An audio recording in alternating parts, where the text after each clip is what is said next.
Good afternoon.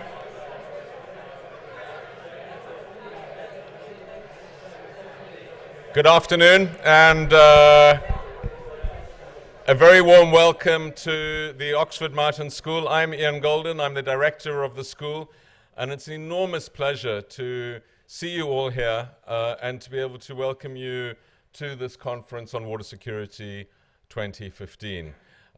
Just looking around the room, I can see why there's such a sense of excitement, the buzz in the room, and looking around the world, I understand just how important this meeting is. One can't, even if one's a lay person, help thinking about how significant the challenges are that you're all grappling with. I have been involved in water issues in my past life, and it's wonderful to see some of my old comrades in arms here that we've fought various water battles together with.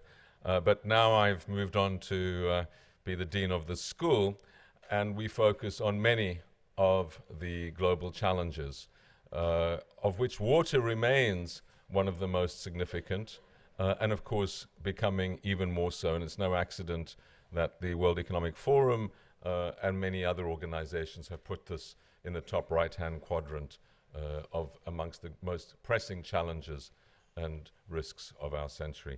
And that is the mandate of the Oxford Martin School, to focus on the biggest challenges. So I'm delighted you're all here.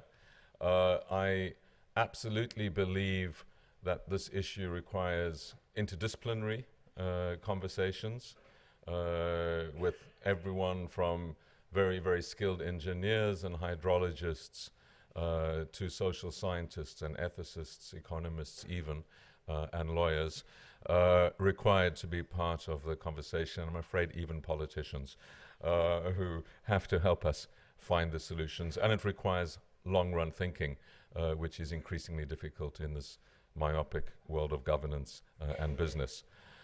That is also coincident with the mission of the Oxford Martin School, which is to create interdisciplinary conversations and research on big challenges.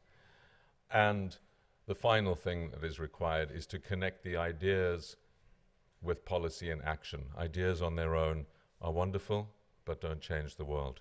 And it's that transformation of great ideas and new thinking into policy challenges, which I believe is absolutely central to solving the issues of water and all other global challenges. Just looking around the room, I can see represented people both from academia, from the policy world, from politics, and from institutions that manage water. And that is exactly what one needs to solve the world's problems. So I'm very hopeful that your days here at this conference will be productive. Your average life expectancies will improve by about, if you're here for 2.5 days or so, your average life expectancies will improve by about 10 hours. That's the pace of progress happening in other areas. Remember, if you're not from the UK, which side of the road we drive on. Otherwise, you will destroy these average statistics. So this is a great time and a great place to be dealing with this issue. I hope you have productive conversations and wish you well with them. Thank you very much.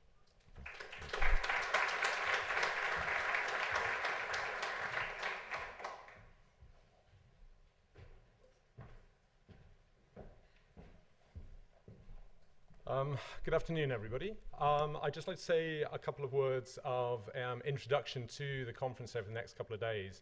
My name's Rob Hope. I'm the director of the REACH program, which will be part of the focus on Thursday and Friday. First, just a note of thanks to Ian again for letting us use this wonderful space within the Oxford Martin School. And for those of you who are new to Oxford, this was formerly the Indian Institute that was set up in 1882. And for those that may have spotted it from the street, there's a sort of little weather vane on the roof of the building in the shape of an elephant, which is quite a poignant symbol for some of the things that we're going to be talking about over the next few days. In India, a week ago today, it rained very heavily on Chennai. 340 millimeters fell within 24 hours, the largest rainfall event in over 100 years. Chennai, a city of 6 million people, a coastal city, suddenly became an island overnight, cut off from the mainland by water and the airport closed. 3 million people were cut off from basic services, including water supply and energy, which are now recovering. The economic costs, as much as you can believe them at this early stage, were estimated to be $1.5 billion. A huge event that plays out around the world. Those of us from the UK will know over the weekend, we almost had an identical level of rainfall in Cumbria in the north of England, where towns such as Cockermouth and in Cumbria suffered quite significantly in that process. These play out around the world. In Africa at the moment, there are major El Nino events playing out with droughts in some parts of the continent, with millions of people suffering food insecurity in famine conditions, and other areas experience increasing floods. And these are the sort of topics around water security that we'll talk about over the next few days. And clearly water security is not just about climate risks, but it's the interactions between climate risks, economic systems, political systems, and social systems that lead to different outcomes, particularly for people and society. The next few days will be laid out this afternoon. Here we'll be talking about this amazing report, Securing Water Sustaining Growth, and that will be the topic of the conversation that colleagues at the front will be talking about over the next couple of hours. On Thursday and Friday, we'll move to St. Catherine's College, which is a 10-minute walk down the road, where we'll be talking about the next chapter in this program of work, a program of work called REACH, Improving Water Security for the Poor, which is a 7-year program of work looking at improving water security outcomes for 5 million people. So I'd like to welcome the 180-odd delegates that have come to Oxford for the next 3 days from over 30 countries around the world, which is fabulous. And I think a particular note of welcome, we have ministers from Ethiopia, the Minister for Water, Irrigation and Electricity, and the Minister of from the State Ministry of Finance and Planning from Bangladesh, so I'd like to warmly welcome both ministers to the conference and thank them for joining us. And it gives a sense of the political sensitivity and importance of these issues for economies in Africa and Asia as we move forward. The scale and the complexity of the challenges are likely to get more complex as we move forward. And I'd also like to welcome the younger researchers and students who are here, because in many ways we see the next generation of researchers and water managers are going to face a set of challenges unprecedented. So as we collaborate together to try and address these moving forward. In terms of the program, the REACH program, just to sort of say a couple of words on that just briefly, we have part of the program of work is through partnerships, and this event is the starting point to bring multiple people together to understand the natures of water risks, which is the framework we're using for the program. We're working with international partners such as UNICEF in Africa and Asia, and also a suite of some of the best universities in Bangladesh, Ethiopia and Kenya, and they're all very welcome to join us today.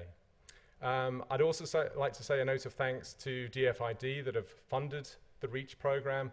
DFID have recognized that water security is of increasing importance in addressing poverty issues around the world, and there are significant gaps between our understanding of climate, economic, social systems and their interrelationship with poverty and what we do to address that. The REACH program is set up to look at, to explore in a science practitioner partnership with government, with industry, and with other academic partners to look at and provide new ways to go forward.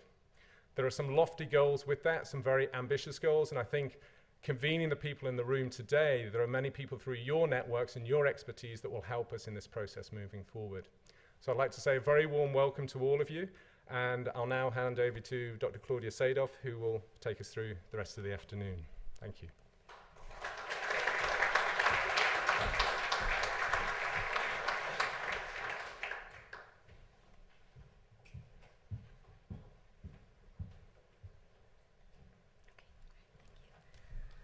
Good afternoon, everyone. Ministers, delegates, colleagues, friends, it's a pleasure to be here. It's a pleasure to see a packed room here to talk about water security, which is such a concern for all of us.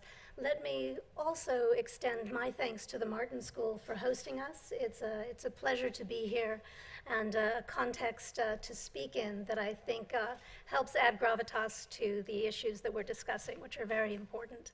I'd also like to extend immediate thanks and appreciation to the GWP and the OECD and the government of Denmark, all of whom helped to finance, and DFID to help to finance the work that we'll be presenting here today, and call attention to the fact that many of the researchers and task force members who put together the report that I'm about to present are with us in the room today, and I thank and salute all of them.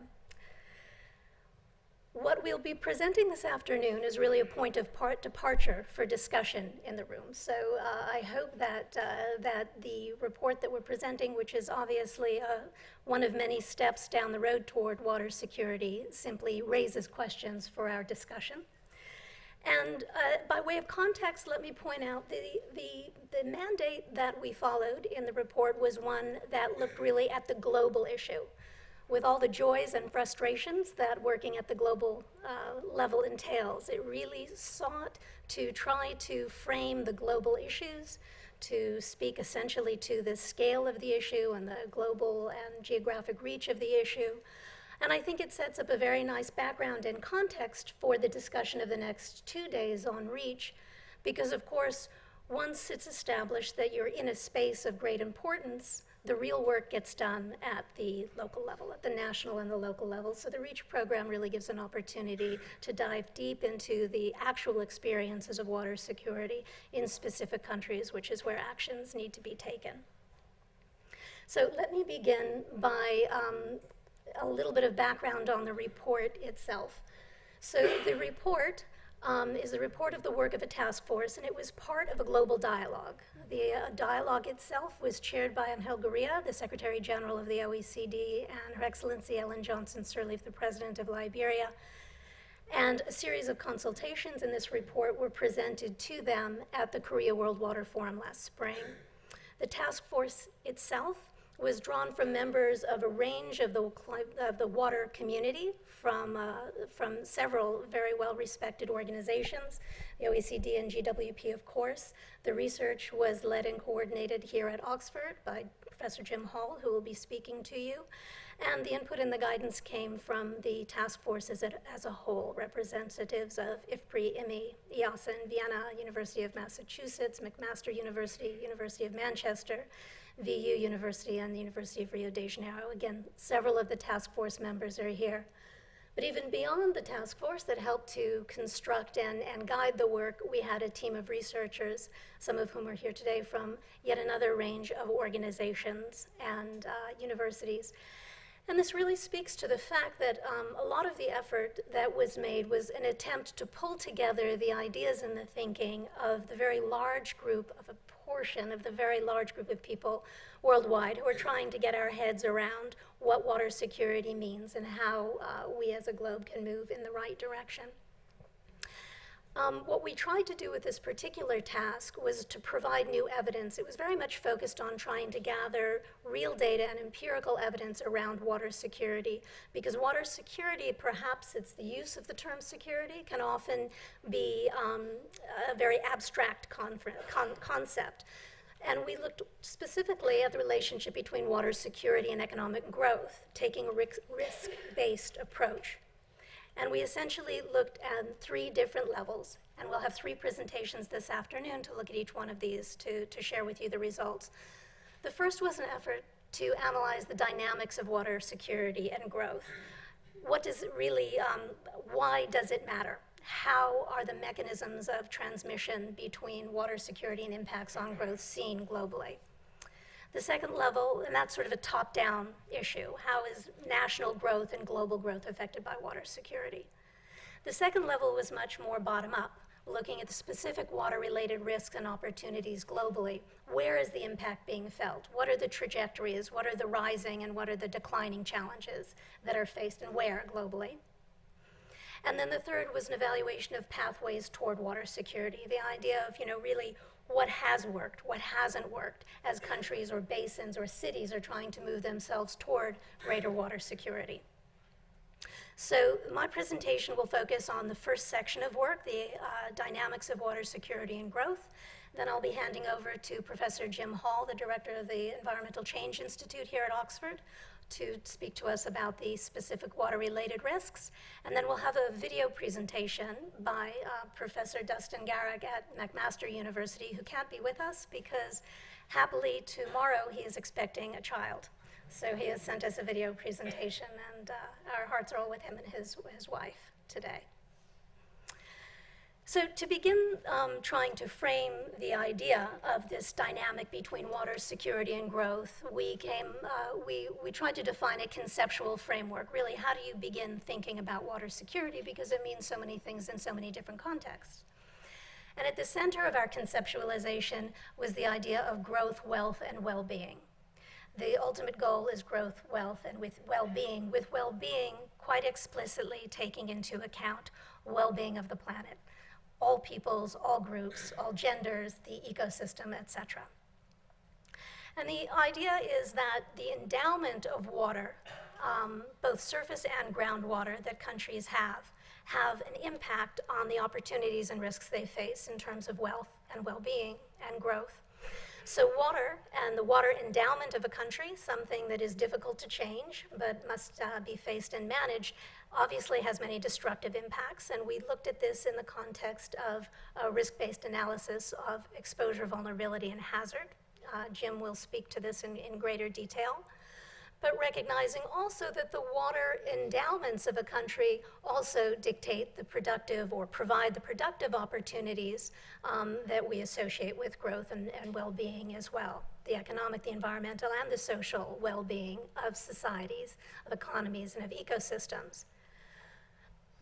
But explicitly, there's a recognition that the water endowment, while the water endowment is not something that can change, the investments in water security, investments in the information and understanding of the water resource base, investment in institutions to manage the water resource base, and in the infrastructure to both protect and utilize water resources, those investments can have an impact on the growth and well-being opportunities and risks that economies and communities face, both in terms of productive investments, investments in irrigation or hydropower, trying to capture the benefits that can be provided from, that can be generated by water endowments, but also the protective investments that are needed at the same time. Protective investments in terms of flood defenses, sanitation, water storage, investments that don't necessarily have to be physical. For example, investments in forecasting and information systems,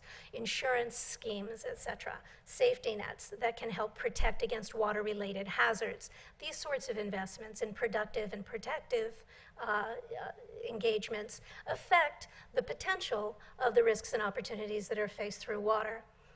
And one of the important feedback aspects here is that as wealth and growth increase, essentially more assets become put at risk. So with growth, which is the upside of water management, you also increase the potential losses to water-related hazards.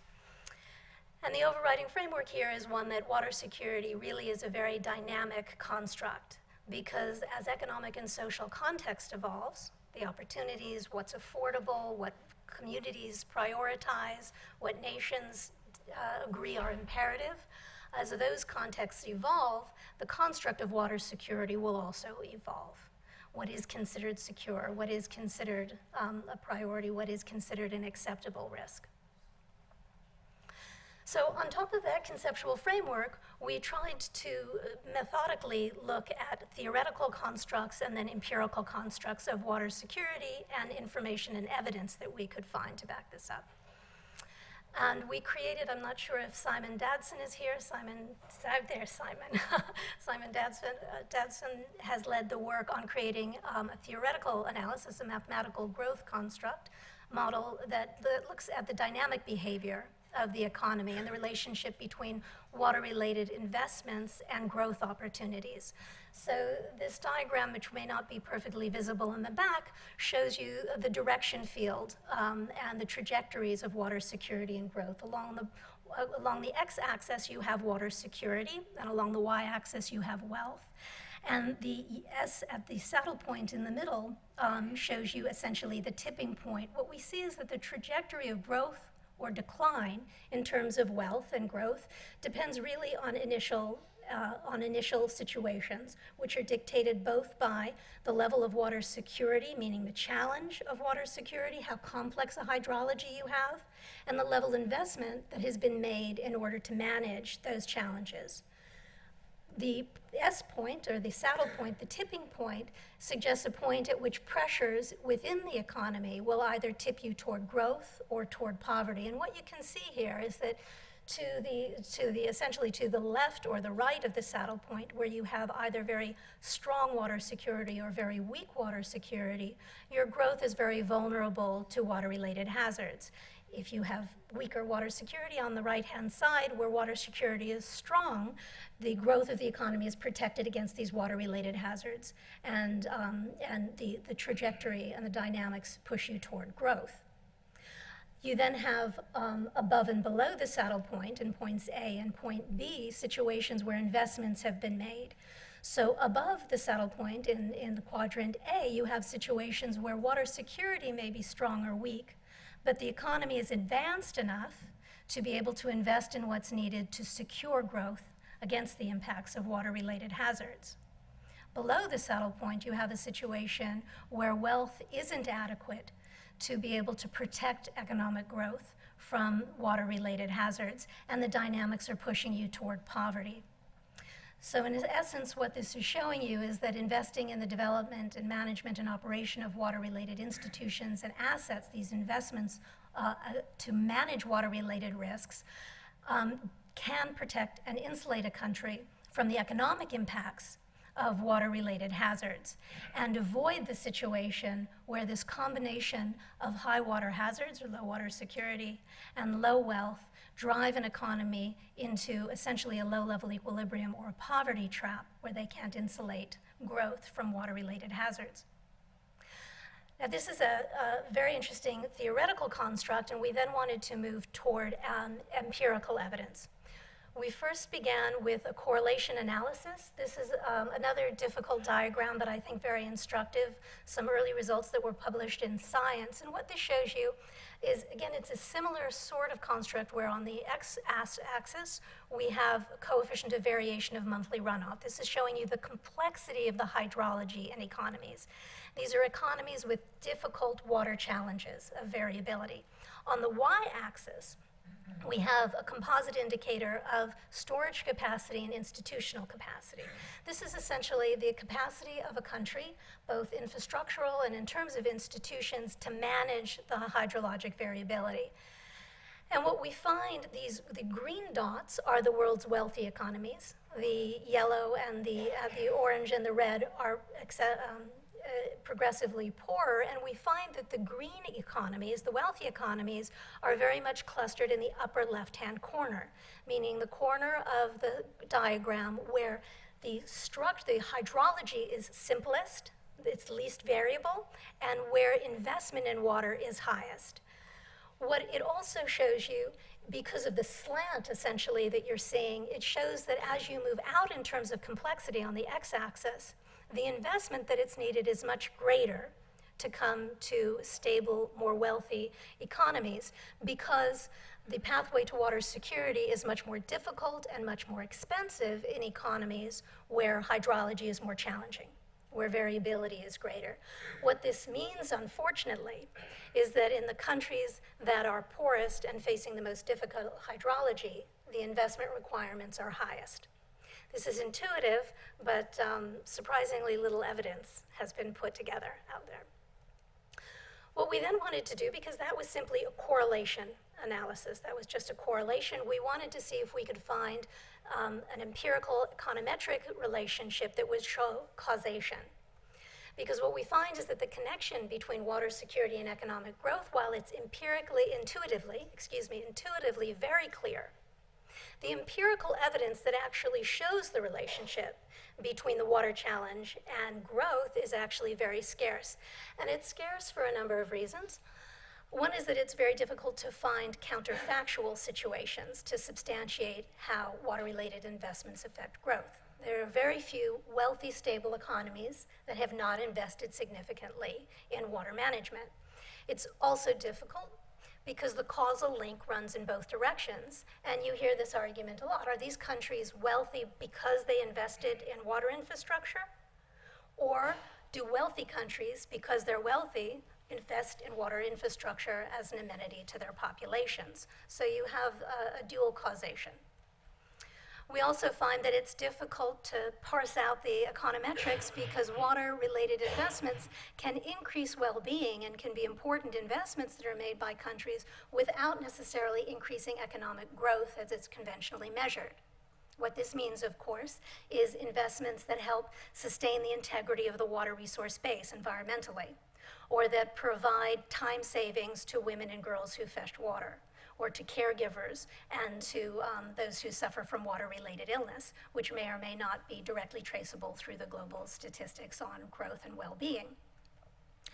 And finally, it's difficult to really find the appropriate evidence to substantiate the relationship because we really have two types of benefits when we talk about the important investments in water security. We have both the reduction of losses and the production of goods, which enters essentially the cost-benefit analysis on both sides and becomes very complicated to parse out statistically. So the irony here is that because water is so important in so many different ways, it proves very difficult statistically to find the global evidence on the relationship between investments in water and impacts on growth and well-being. So what we tried to do, simply to get at this question of statistically significant causality, to try to prove it, was conceptualize water in this way. From an econometric perspective, we wanted to look at water security as the protection from water-related drags on economic growth. So the idea here would be that countries whose economic performance is strongly correlated to water security-related variables, variable rainfall, big droughts, big floods, contamination, these are relatively water insecure countries. Countries where growth is resilient to these factors, so where the correlation between water-related hazards and growth is minimal, these are the water-secure countries, more relatively water-secure countries. So it's a very simple formulation to try to get through the statistics. So we then ran a fixed effects panel regression across all of the globally available data, which for purposes of consistency constituted 113 countries over 30 years, to look at the statistical significance of the impact of hydroclimatic variables on per capita GDP growth. We were then hoping to identify the key drivers of those impacts as well. So the analysis returned these results that did in fact substantiate a causal and statistically significant relationship between water insecurity and growth.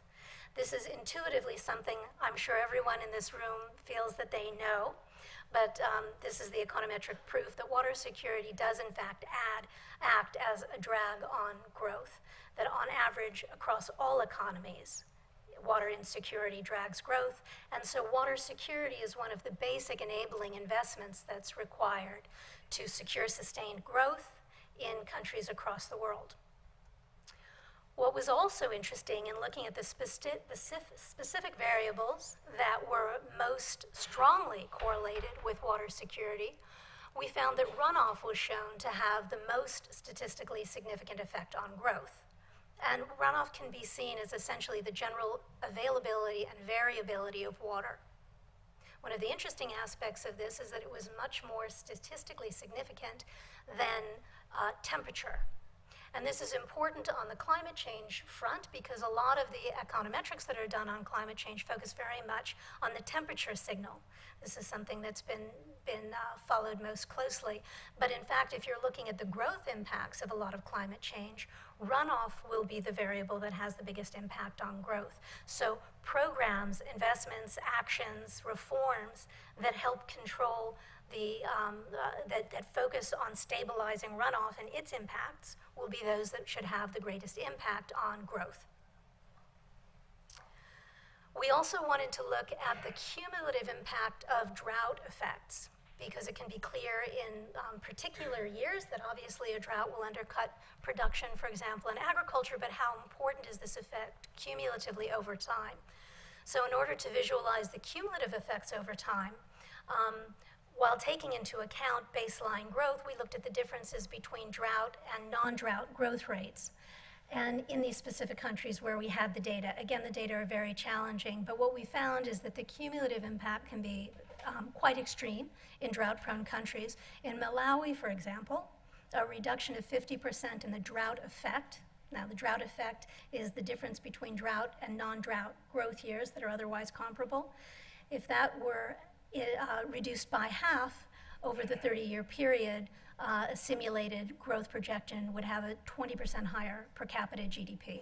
So the cumulative impact of droughts year after year, or this isn't an every year drought, but over these periods of time, can have a very substantial impact on the growth trajectories in economies.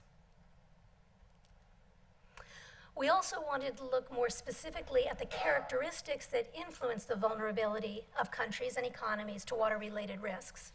So we looked into a few specific factors because obviously the correlation, the empirical analysis at the global level is looking at global averages, showing that on average all economies are impacted by these water-related hazards, but clearly some economies are far more impacted than others. It's important that we know which economies are most impacted so that we can focus effort on them. And what we found, again, not necessarily surprisingly, except in terms of the extent of the difference, is that the most economically vulnerable countries are those that begin with high water stress, those that are water short to begin with, those with low incomes. This relates back to the fact that to a certain extent, investments can help to insulate economies from the impact of water-related stresses, and those with the highest percentage of their GDP in agriculture. And these countries are significantly more vulnerable to hydroclimatic conditions. So that strength of correlation between hydrologic variability and economic performance was found to be maybe 3 or 4 times higher, the strength of the correlation in economies with these characteristics than economies that didn't face water stress, weren't low income, or didn't have over 20% of their GDP in agriculture. So these aspects, economies that have these characteristics are obviously priority areas of effort in terms of investment in water security.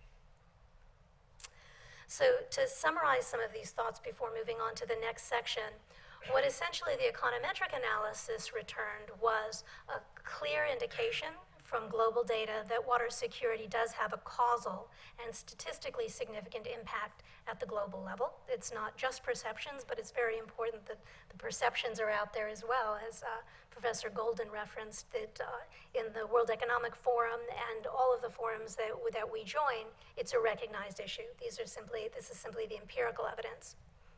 What we found as well was that these trajectories of wealth relating to water-related hazards are very context dependent. They depend very much on the hydrology that a country is essentially born into and the investments that they are able to and that they have made in managing their water-related hazards. So it really is amenable, arguably, to policy investments, policies and investment choices. We find that there are specific investments in both protective and productive interventions that can help to delink water from the economy, and that runoff and variability are at the heart of this relationship. So runoff and variability are the factors that deserve to be the indicators of success in terms of achieving water security. Those are the factors that should be the target of water security investments. Anything that will help a country to manage its runoff and variability are more likely to have the strongest impact on the sustainability of their growth. And finally, the most vulnerable countries are those that face a combination of agricultural dependence and low levels of water variability.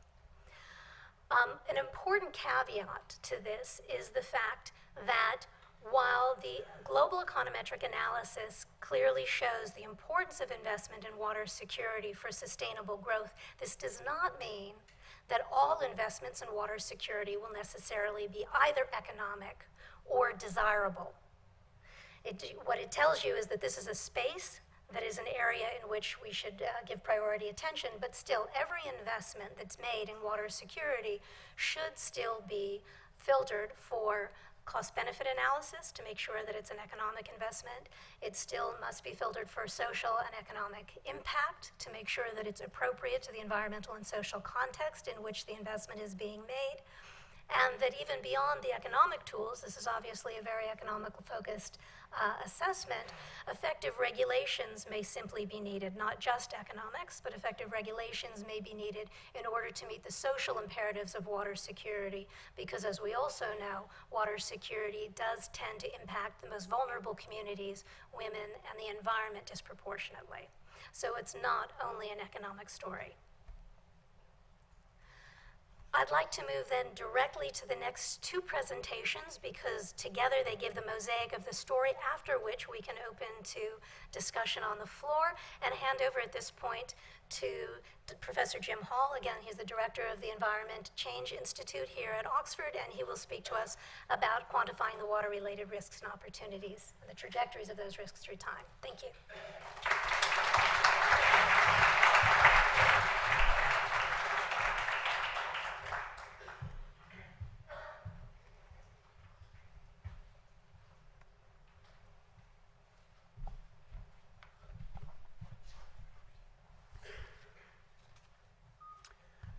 Ministers, ladies and gentlemen, it's a great pleasure to add my welcome to the other welcomes you've had this afternoon to the University of Oxford, to the Oxford Martin School, and to the Water Security 2015 conference.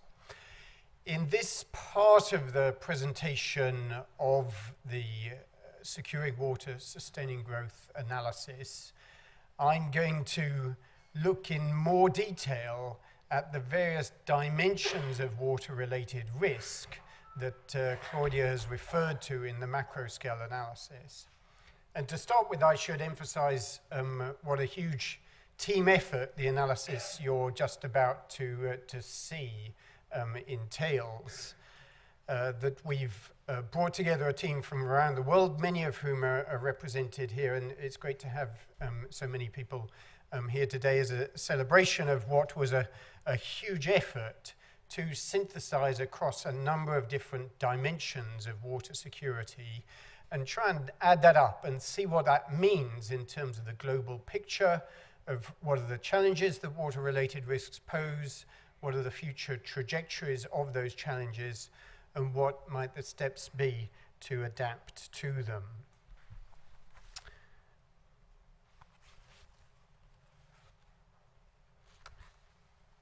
As we've heard, the way in which we're framing water security is in terms of water-related risk.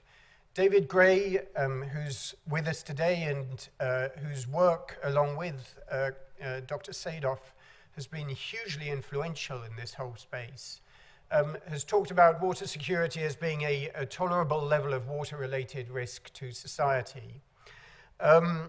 And we're attracted by that definition for a number of reasons. One is that it focuses on outcomes. It focuses on what are the causes for concern about water. So what are the harmful water-related outcomes which we're seeking to manage and avoid and reduce the risk of in decision-making? And also, what are the water-related opportunities which we might access through investment? Secondly, it brings together multiple dimensions of thinking about water security, which have traditionally often been rather siloed in what I think is quite an unproductive way. So we begin to recognize that issues around water scarcity, around flooding, around water supply and sanitation, around the aquatic environment are deeply interrelated, and we can bring those together within a coherent framework of analysis. It also brings together the different versions of water in terms of surface water, groundwater, soil water, grey water, again within a coherent analysis of the water cycle. And finally, it provides us with a mechanism to bridge the multiple scales of water, which we all as water professionals recognize being such a defining characteristic of how we go from the very local perspective on water up to national and regional scales, and ultimately the global water cycle and the other factors of interconnection which determine the way in which water behaves. And the risk-based approach also provides access to some of the most difficult and challenging characteristics of water. So how do we understand the role of variability, which Claudia has just been talking about, alongside the averages of the water balance? How do we incorporate the very deep uncertainties around our scientific understanding of the water cycle now and the changes which will be faced in future? And how do we embrace complexity, which is so endemic in our understanding of the way in which water behaves, interacts with society, economy, and the environment, and enters our decision making? And a final conceptual attraction which we find with this framing is that it connects us directly with decision making. We're not analyzing water security in a vacuum. We're analyzing water security in order to improve decision making, to make better choices about the way in which we manage water, the way in which we allocate resources, the way in which we invest in institutions, infrastructure, and information in the future. And so if we're thinking in terms of risk, the benefit of investment to manage risk is a benefit of risk reduction, and that benefit then needs to be compared with the resources that we allocate, with the opportunity costs associated with other investments, with the impacts which might be associated with those investments. So by approaching water in this way, we get a coherent set of theory which helps us to bring together different dimensions of water and orientate it towards decision making. So let me now unpick what, in quite simple terms, we think about as being these dimensions of both water-related risk and water-related opportunity. And the dimensions will be familiar, but what we focused upon in this study are issues around droughts and water scarcity, around floods, so the two extreme ends of the hydrological spectrum, around inadequate water supply and sanitation, and around impacts upon the aquatic environment through different versions of ecosystem degradation and pollution. Then, alongside that exploration of water-related risks, the top side of the conceptual diagram that Claudia talked through, so the water-related opportunities in terms of increased agricultural production, potential with respect to energy via hydropower, thermal power cooling, waterway navigation, and the possibility to enhance a whole range of ecosystem services which would yield additional benefits and opportunities. So given those different dimensions of risk which we're concerned about, we then need to think about, well, how can we develop an analytical and a metrics framework which helps us to analyze and, as far as possible, quantify those risks? This is also where thinking in terms of risk provides us additional leverage, because we can leverage into other areas where this has been thought through both in practical and in theoretical terms. In particular, within the insurance industry, where risk is thought of in terms of some combination of hazard, in our context water-related phenomena, with potential to cause harm. So hazard is the thing with potential to cause harm. Then understanding of the exposure, who's in harm's way, the people and assets in harm's way, vulnerability, the sensitivity, the susceptibility of loss of those assets should a hazard materialize. And alongside that, we need to also think about what are the adaptation responses which either have been already implemented in order to reduce vulnerability and exposure or might be implemented in future. And also another stream of evidence comes from what's the empirical evidence around realized impacts. Realized impacts and risk are different things. Risk is not an observable quantity. It's a product of those hazard, exposure, and vulnerability. But in the long run, if everything stays steady, then we expect the impacts to converge to what our estimate of risk is. Of course, we know that the world is not steady, the world is changing, and so actually impacts only provide us a rather partial insight into the nature of the risk. But all of those metrics we've adapted and applied to our different dimensions of water security: droughts and water scarcity, floods, water supply and sanitation, and environmental impacts. So let me just step through each of those rather briefly. In droughts and water scarcity, we constructed a new global water balance model. There's been a lot of analysis around water balance and average water scarcity at a global scale. But as we've already seen, the role of adaptation, in particular around storage, is particularly significant, and we've been able to incorporate that within our global analysis to understand what are the risks of water shortage at a global scale. And then, excuse me, coupled with that, our colleagues at IFPRI then looked at the implications in terms of agricultural production of water scarcity. We've seen from the analysis that Claudia presented that there's strong evidence from macroeconomic statistics about the relationship between variability in agricultural production.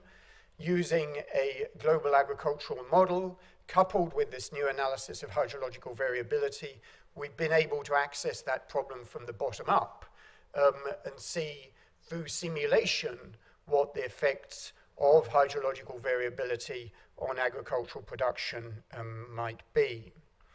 And by comparing scenarios in which there's current hydrological variability with scenarios in which we've been able to enhance water security and mitigate some of that variability, we've been able to demonstrate both in terms of producer and consumer surpluses, the potential benefits of investments in water security for agricultural production. This is a underestimate because it was a rather narrow characterization of what the possible instruments for improving agricultural water security might be. And there's a much more diverse range of instruments and interventions one might adopt from the farm scale, but also going up in terms of insurance instruments and trade instruments, which would mean that the benefits of increasing agricultural water security are higher than this number.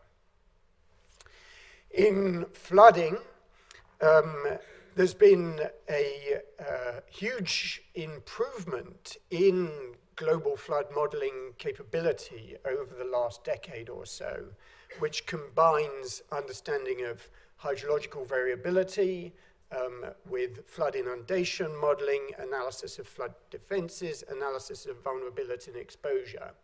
And for the first time, this analysis has brought together a global river flood model, GLOFRIS, from VU Amsterdam, with the DEVA Global Coastal Flood Risk Analysis from the University of Southampton and the Global Climate Forum.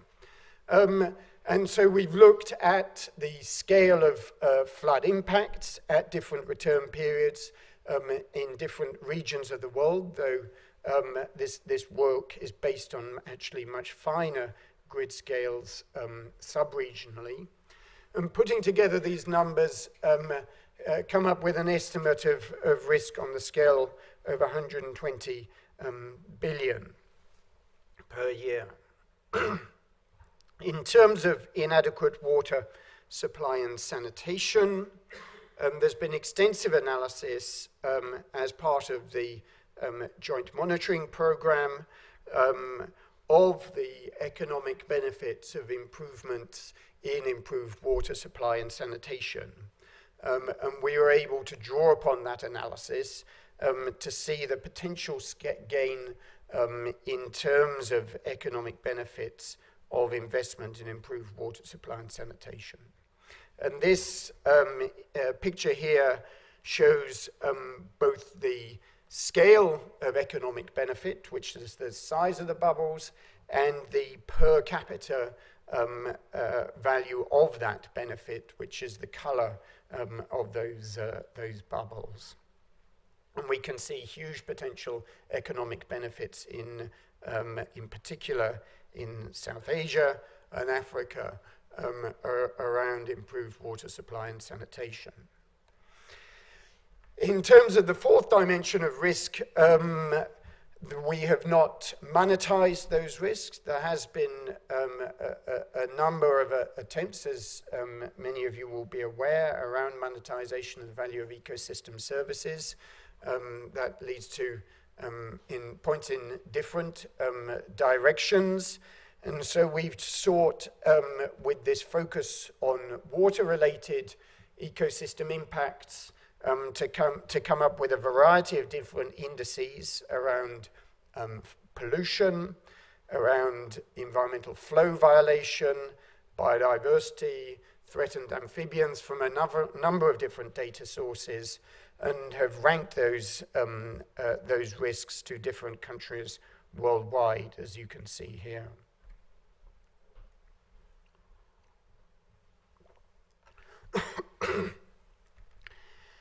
By doing that, we've been able to develop a global picture of those three economic dimensions of water-related risk worldwide. So here, the brown shading shows the economic impacts of water scarcity, and you'll recall that our focus on agriculture. The beige shading shows the economic impacts of flooding, and the green shading shows the economic impacts of inadequate water supply and sanitation. Asia has the largest global concentration of water-related risks, including severe impacts across the full range of risks, so from droughts to floods. And Asia has the largest concentration of people without adequate sanitation, and it has growing environmental threats. As a proportion of GDP, the economic impacts of inadequate supply and sanitation are greatest in sub-Saharan Africa, and that's the one region of the world where these risks are increasing. Africa also exhibits the greatest variability in crop production, highlighting the sensitivity of African economies to hydrological variability. And this variability in agricultural production is also reflected in high levels of child malnutrition. Most of Europe and North America enjoy favorable water endowments with risks reduced to a tolerable level.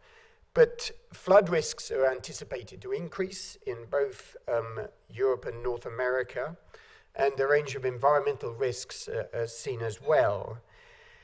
And significant investments, as we see, are needed in order to sustain current levels of water security in the context of aging infrastructure and increasing stresses. And those investments are needed also alongside different versions of institutional reform. South America experiences significant variability in agriculture and hydropower yields, as we've seen, for example, in the Brazilian drought over the last few years.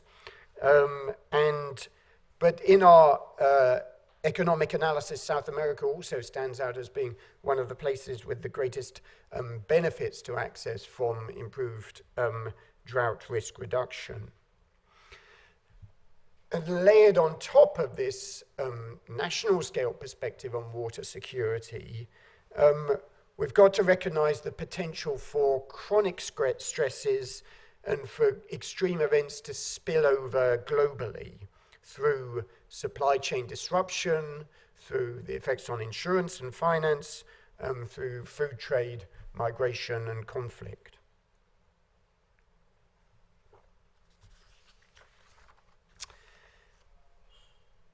Our analysis of the future trends in water security sheds light on some of the challenges that lie ahead. Thanks in part to the Millennium Development Goal, we've seen risks of inadequate supply and sanitation decreasing markedly in all continents, apart from in Africa.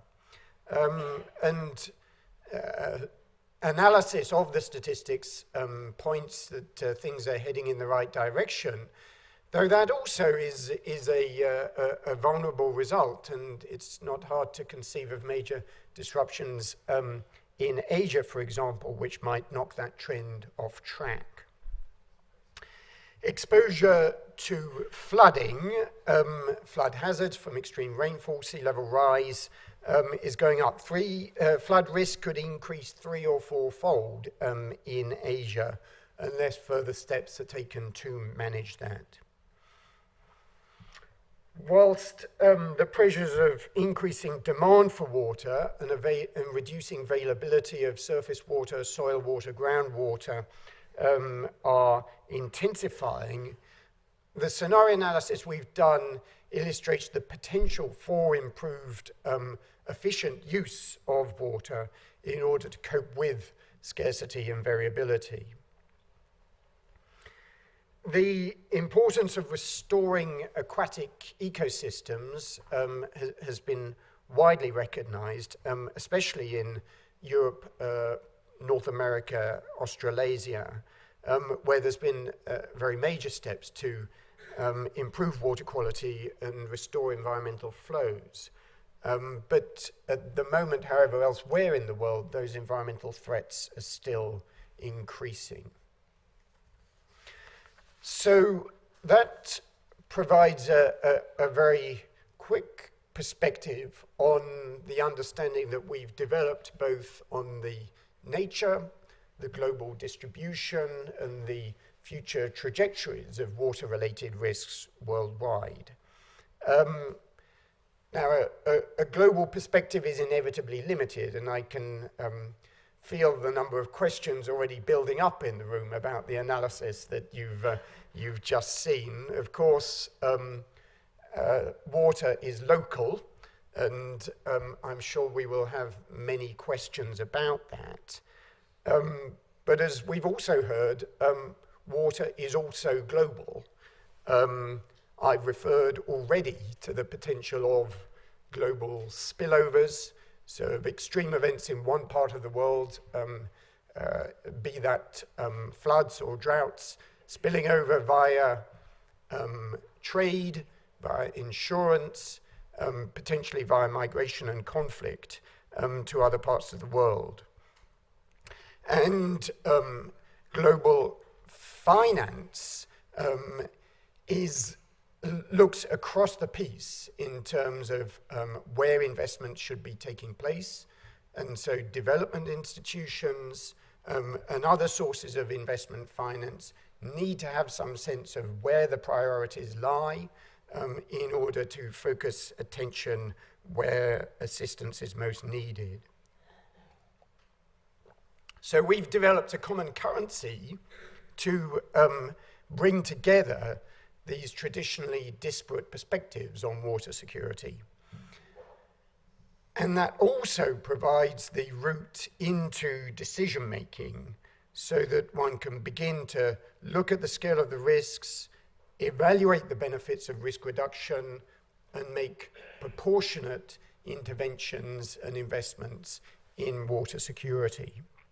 And that leads to the next episode in this three-part presentation, which comes from Dustin Garrick, to explain how in particular contexts, so in river basins, in cities, in aquifers, choices about water security have been made in the past and should be made in future, and bringing out how water security is a process of adaptive management, a process of making difficult choices about sequential investments in institutions, information, and infrastructure, and make those choices to navigate towards water security in a changing and challenging world. So I'll hand over to Dustin.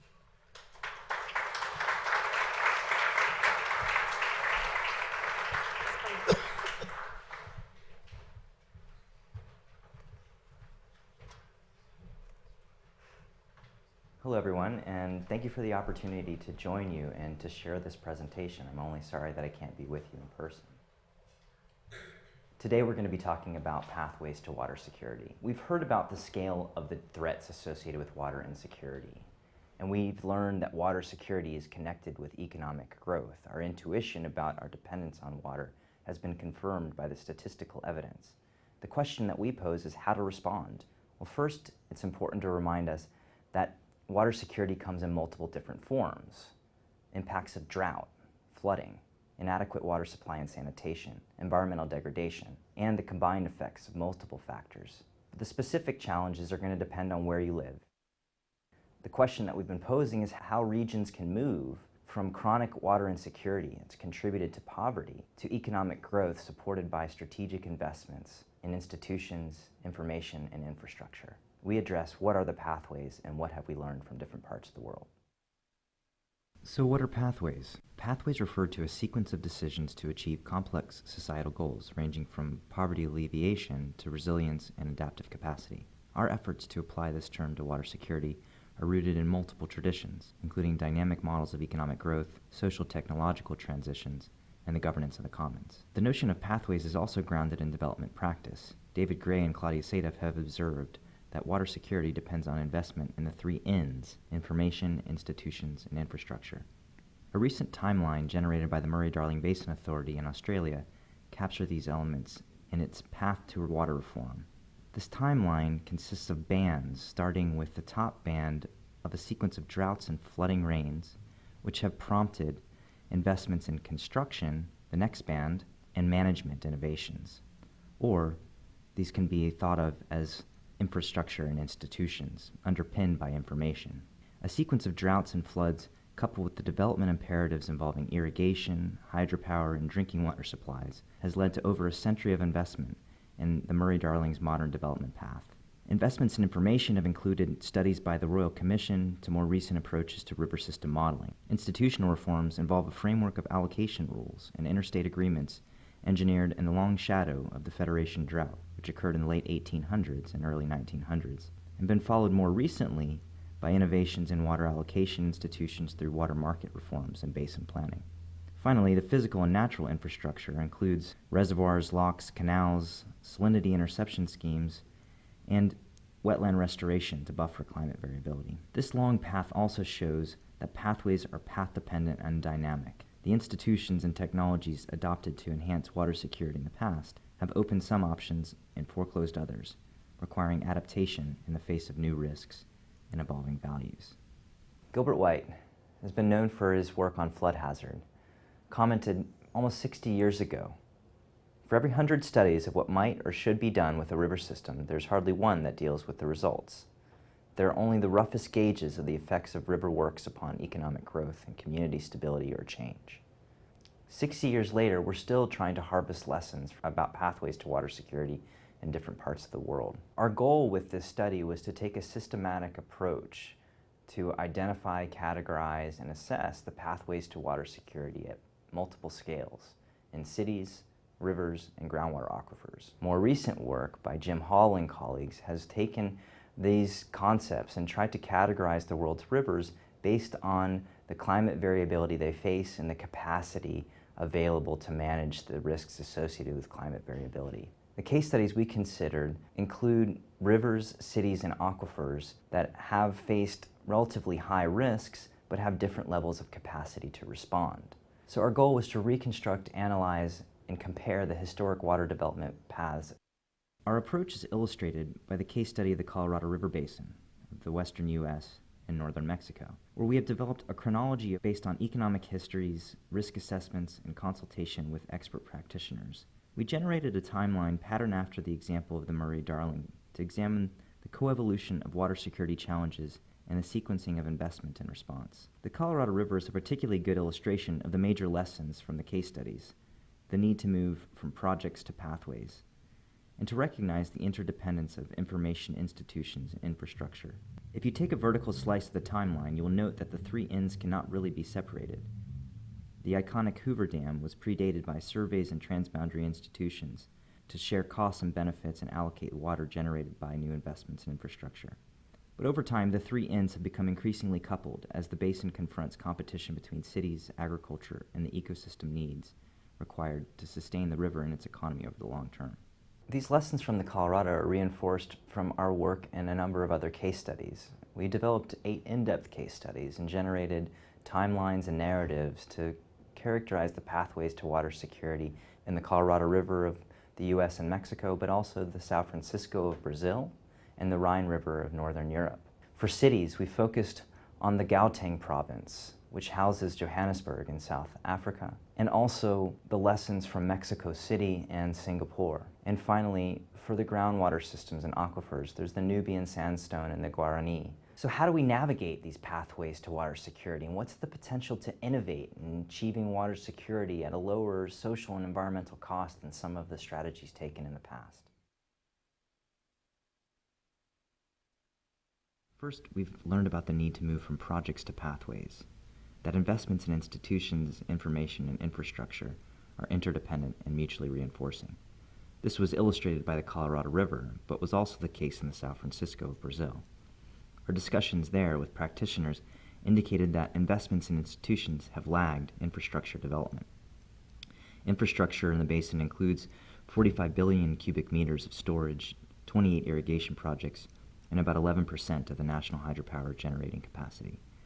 The establishment of capable institutions has lagged for key issues such as issuing water rights, managing conflicts among competing uses, and cost recovery for infrastructure operation and maintenance. Institutional capacity building is now given priority.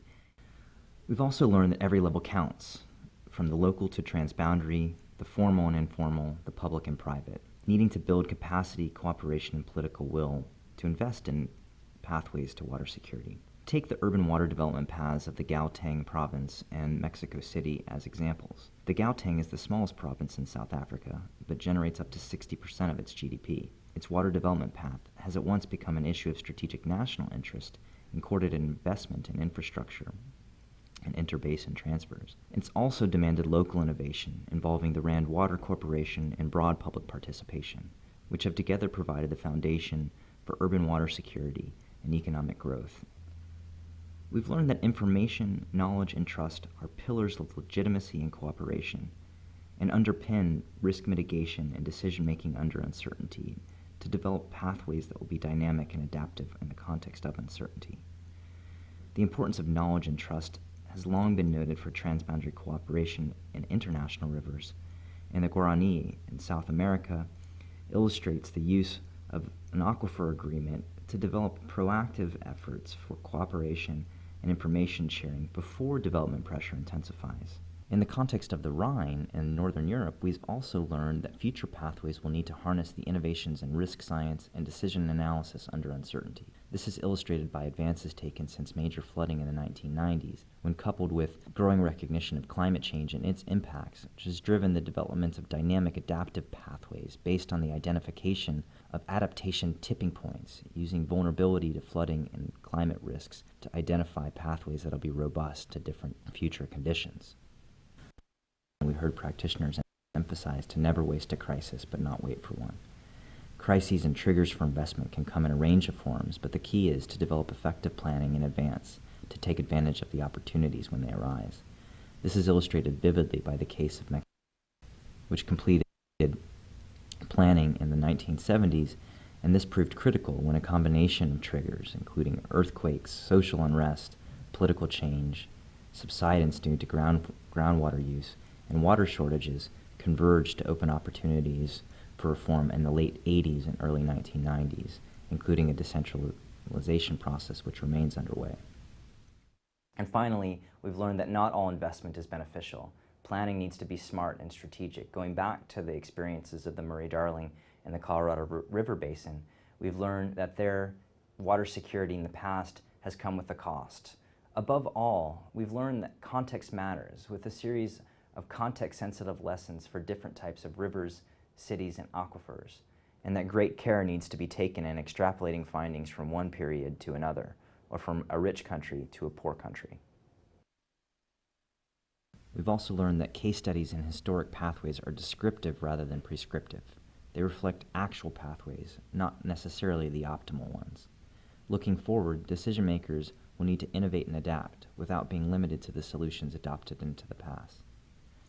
Our future research takes a systematic comparison of pathways to water security and a network of cases around the world, with the goal of establishing typologies of cases and identifying opportunities to transfer lessons across different contexts with similar water security challenges. So how do we do this? First, we use advances in systems and decision analysis by adopting a diagnostic approach to create and compare case studies at multiple scales. Next, we use a common framework to analyze the evolution and performance of institutional pathways to deliver water security as part of coupled human environmental systems. And we've created and are refining a data architecture and coding scheme to measure, store, and analyze physical and socioeconomic data and generate indicators of water-related risks and institutional capacity and performance. This data architecture contrasts with existing global datasets by taking a bottom-up approach and drawing on field observations, survey methods, and archival research to understand how institutional pathways for water security actually work on the ground. This is illustrated by our ongoing work in the Rio Grande, where we're assessing drought adaptation in the transboundary river shared by the US and Mexico, assessing how past drought risks have been approached at multiple scales, and measuring and analyzing the institutional responses to those drought conditions. The final step is to establish and measure institutional indicators. In these efforts, we are addressing the challenges set out by Brett Frischman and contributing to a gap in our understanding of the conceptual foundations of infrastructure and infrastructure investment, where he argues that infrastructure investment, management, and governance are ad hoc and based on incompletely theorized foundations. We use the bottom-up approach just outlined in previous slides to move back and forth between the theory and practice of infrastructure and understand how demand for infrastructure manifests, how it can be measured, and how it contributes to economic growth and social welfare. I want to end by acknowledging my co-authors, Professor David Gray, Lucia Di Stefano, and Heather O'Leary, as well as over 30 practitioners from case studies across the world who shared their expertise and experiences with us. Thank you for the opportunity to join the conference, and I look forward to building on this with you.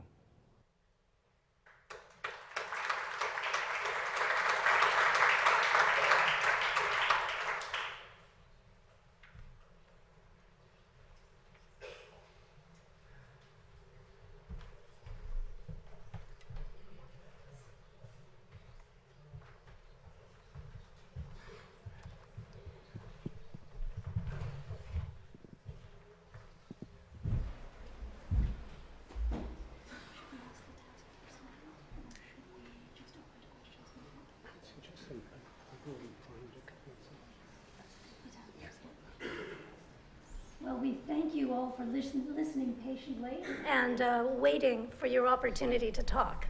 I have a good friend who defines listening as waiting to talk.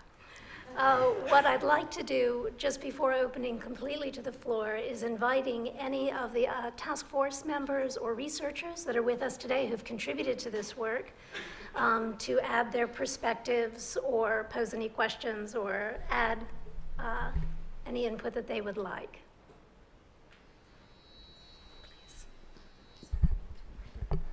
First of all, thank you very much for the presentation. I'm a researcher, contributed to the reports, and as a researcher I always say, like, we need more research.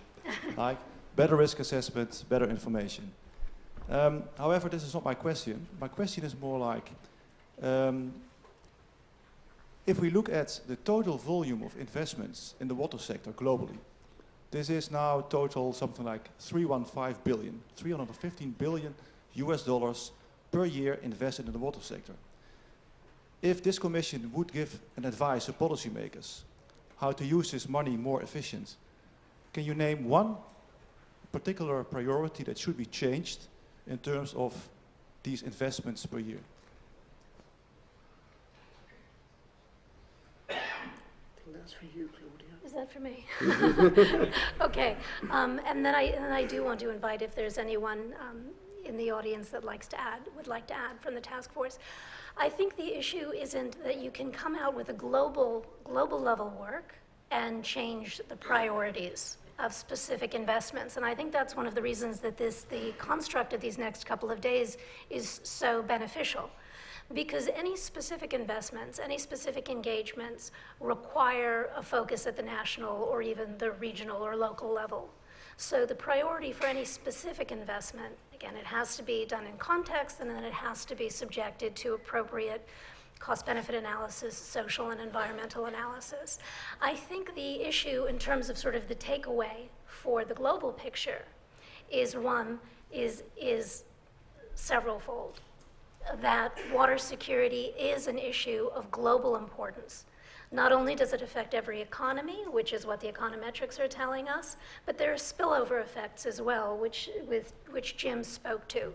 So trouble in one economy, hazards that are unmanaged in one economy, spill over both economically and socially and environmentally to many countries. So it really does reconfirm with empirical evidence the importance of water security as a global issue. The numbers that were provided in Jim's presentation also give a sense of the scale of the cost of inaction, and that's also very important.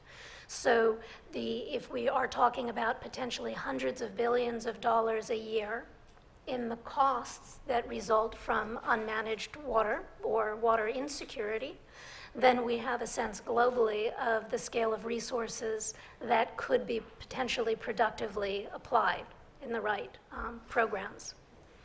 And finally, the geographic indications and the trajectories that Jim presented, I think, are also very important. Some of the sort of meta patterns that you may have noticed were that a lot of the big dollar issues, the big costs in dollar terms to the global community, come to the developed countries in the mega coastal cities. But a lot of the people at risk are in the developing countries. So beginning to sort of have a more sophisticated view of what water security means to different regions or different groups of countries is something that's very important for governments and for donors to understand as well. So it's the globality of the issue, the scale of the cost of inaction, and the differentiation of priority, focusing on either the costs to the economy, the costs to people, or the specific challenges that are trending in specific regions or in specific countries.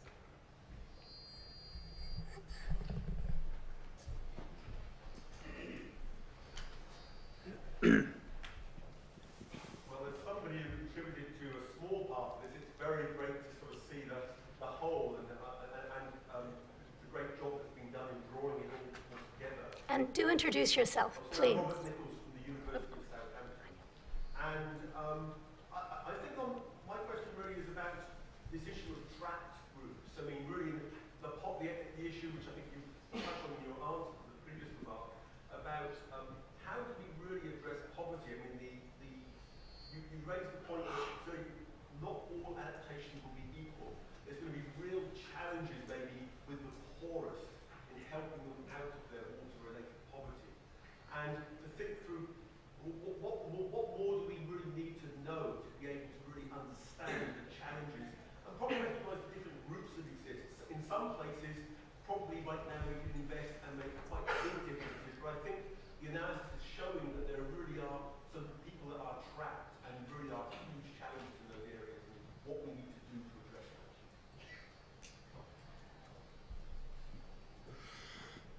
You kick up on and that. then pass to and I Simon can, perhaps as well on the dynamics. Yeah. That's an outstanding question, so we're going to answer it in 3 parts. That's our theme for today, 3 parts to everything. I think that, it's interesting if you think about the MDGs, right? The MDGs were largely achieved on a global scale, and that's very exciting and something that I think, in the global development community, we don't often have reasons to rejoice, but this is a moment that we should all be happy. We also know, however, that an enormous amount of those new coverage statistics and those gains were largely focused in India and China, which is wonderful for India and China, but on the other hand, in perhaps some of the more intractable spaces, of course, progress has been slower. So one of the issues that I think is interesting, and I'm going to give you a heads up, Simon, because I'll be turning to you in a moment, is the theoretical dynamic that Simon built, the model that he built, shows this idea that depending on how far you are from your goal of water security matters. If you're far from being water secure, a very much larger investment is generally needed. So these marginal gains, very quick wins, are possible for poor people under certain circumstances. But in certain populations, there is this low-level equilibrium that requires perhaps a much larger effort and is much more difficult to achieve because initial results may be disappointing. And because, as we know, the political time frame for results tends to be shorter than the reality of achieving those results. So I'd like to both ask Jim to speak to this as well, and then perhaps for Simon to talk to us some more about the insights of the model that he produced.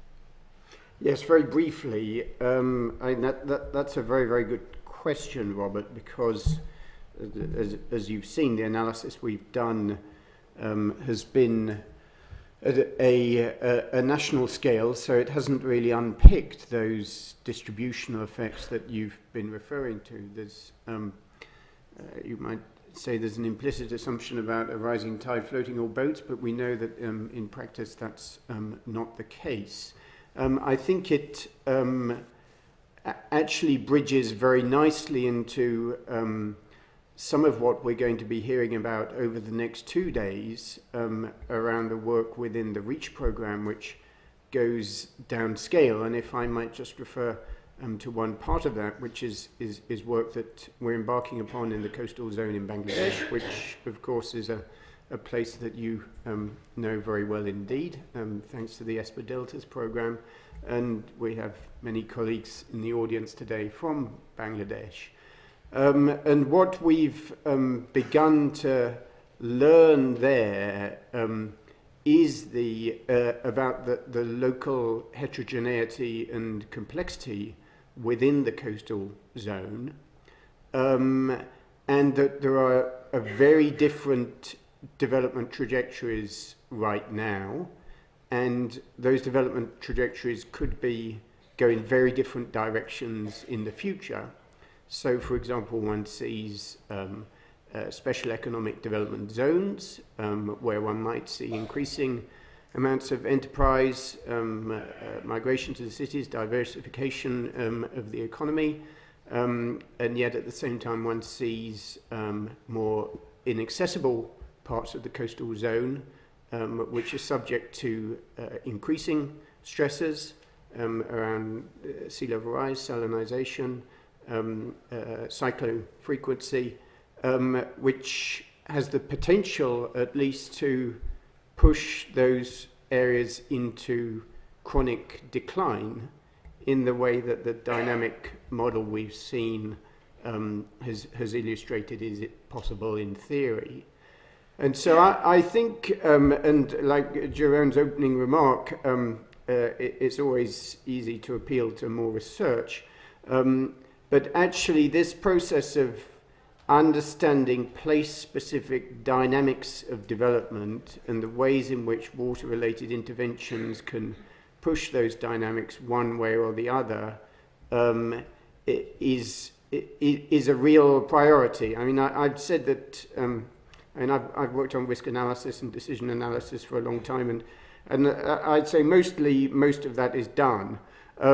What is yet to be done is understanding the dynamics of change through time and the sensitivity of those changes to different classes of intervention. And of course, that business will never be done in research terms. And so what it points to is development of mechanisms of learning. And so improving monitoring and observation of those complex systems, and then building, constructing ways of embedding that monitoring and observation into future cycles of learning, so that at key points of decision making are informed by what has been learned in the long term through observation at those places. Sorry, I said that was going to be a short answer. That was for you. If we can, Simon, for a moment, please. Thanks very much. Our third part, and then we'll... So this is just the third component of that answer, and it picks up on the theoretical... Not on. Is it on? Test. So this is, thank you, Claudia. So this is really just some comments to address the theoretical side of the model which Claudia presented. I'll preface my remarks by thinking that when we embarked on this project, I didn't think the poorest people would be helped very much by a nonlinear dynamical systems model of water security and growth. But we do think we can draw some general lessons from that model which do inform this debate. The first lesson that I think is interesting to draw from that piece of work is that if we want to make an intervention in this system to draw a nation out of the poverty trap that we identified might arise, then that intervention can take one of several forms. It might be an intervention which is made directly in water security, constructing a dam, building an irrigation system, preventing water-related disease or something like that. An alternative might be to increase country wealth in general, a broadband solution so that the people in that country can make a decision for themselves as to how they wish to invest in water security to bring themselves out of that poverty trap. And what we found was that actually the most effective way, in theoretical terms at least, the most effective way of leaving the space in which a poverty trap might arise is a combination of those measures, not simply relying on a rising tide to lift all boats, and at the same time not simply relying on direct interventions relating to water security. Those two things aren't very surprising, and when you look at the direction field of that plot that Claudia showed with all of the lines on it, you can see that the fastest route out of the poverty trap is a diagonal line which combines both options. What did surprise us is that you can change the space itself. You can change whether the poverty trap arises or not by altering the resilience of communities to water-related risks. In a sense, you're not relying on a rising tide to lift all boats. You're changing the nature of the boat itself. I think I'll probably hand over to the Minister. Excuse me, His Excellency.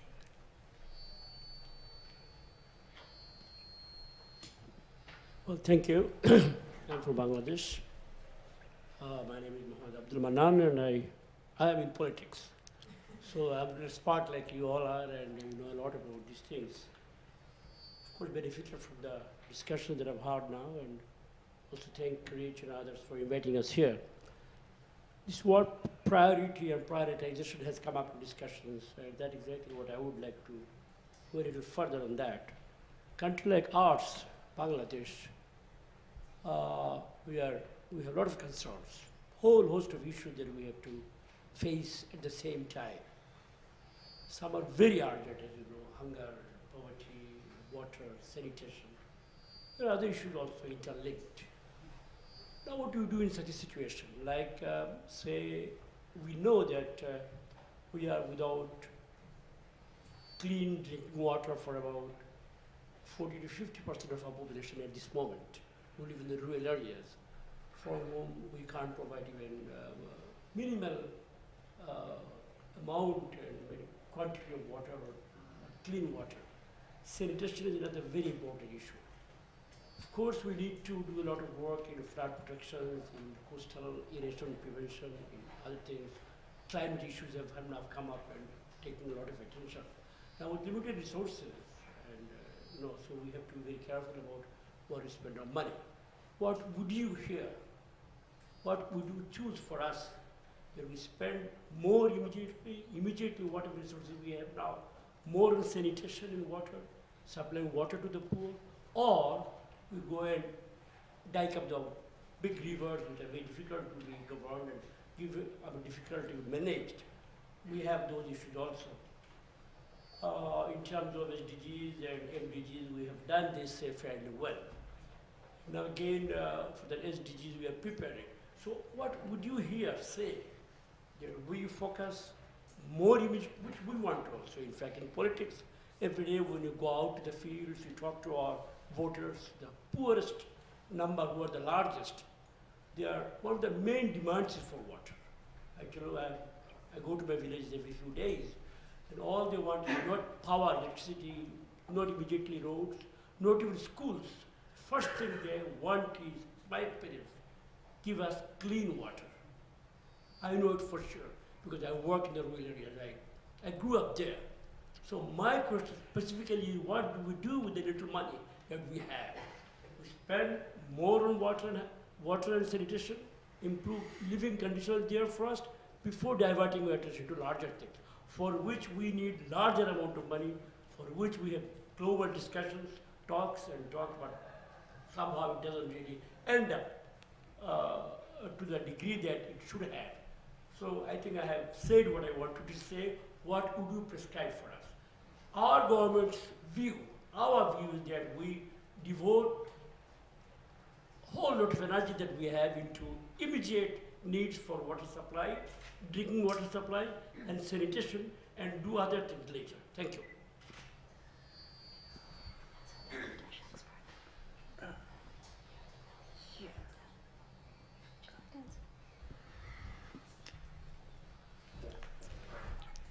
There may also be other people in the room who, I know that there are many Bangladesh experts in the room who might wish to contribute their own views on this question, including very experienced colleagues from institutions in Bangladesh. But just to begin an answer, one perspective on that actually comes from the answer to the previous question and the discussion we've had around how one balances resources between water security and more broadly based growth. And the short answer, as Simon has talked through, is there's a strong argument for doing both, and in particular for safeguarding those water-related investments from the possibility of shocks, of major disruptions like cyclones in Bangladesh. I think the other point, and I wouldn't kind of dare Your Excellency to prescribe policy in Bangladesh, but what the analysis we've come up with points towards is methodology of ways of putting different versions of risk and development priority on a level playing field, so that we can begin to compare in quantitative terms what the benefits of different sequences of investment might be, what things one should do first, and you have arrived at your own conclusions there, but then what sequences of investment should follow from that, so that one is thinking in strategic terms about development pathways which lead or one builds confidence about the way in which they will lead to risk reducing and growth outcomes. And so that's what the methodology we're developing is helping to inform those types of choices. Perhaps I can just say that we all wish we had an answer. I think that a lot of the global lessons simply speak to the fact that within investments that you make in regards to water, there's often been a false dichotomy between either building infrastructure or strengthening education and strengthening institutions and trying to change behaviors around sanitation, these sorts of issues. And I think a lot of the global experience suggests that investments need to be balanced between both, the institutions that run the infrastructure and the infrastructure. I think beyond those sort of global lessons, the questions of sequencing and social priorities are ones that can only be made by the people of Bangladesh. So any prescription really can't come from the outside. I think what's very exciting is that Bangladesh will be one of the focus countries for the REACH program. So this question will now guide the researchers who are with us today, who will be spending the next 2 years leveraging the best available international information to try to translate that into a prioritization for Bangladesh. So I suppose the best answer that we can give you is watch this space. You've got some extremely talented researchers. I heard a presentation by them this morning who are giving very considered and thoughtful effort to these questions. And certainly if there are anything I think any of our institutions can do to support those efforts, we're all here. And if any of the Bangladeshi researchers would like to make a quick intervention, we would encourage that before tea. Let me just say that we will be breaking for tea in a few moments, but the final session this afternoon will be a panel discussion and plenty of time for more questions. So I don't mean to cut anyone off. We'll be heading back to that. But if there we go, one more intervention. Hello everyone, my name is Sirazum Munira. I'm from Bangladesh and now doing my master's course on risk and environmental hazards at Durham University. First, I'd like to thank everyone for coming, and it was a wonderful opportunity to attend this. Having worked for the informal sectors in Bangladesh, especially ones who are dwelling at the informal sectors like slums and squatter surroundings, I have had the idea that these people are having a big void of education, information, lack of national resources and infrastructure. So my question would be, what do you think is pushing these people towards greater crevices of poverty? Because is it something specific, or is it the amalgamation of the whole thing? And my next question would be, as a young researcher and a student who promised to go back home and serve the less fortunate members of the society, what do you think that researchers and students like us can take back home and areas that we can work on when we go back? Thank you.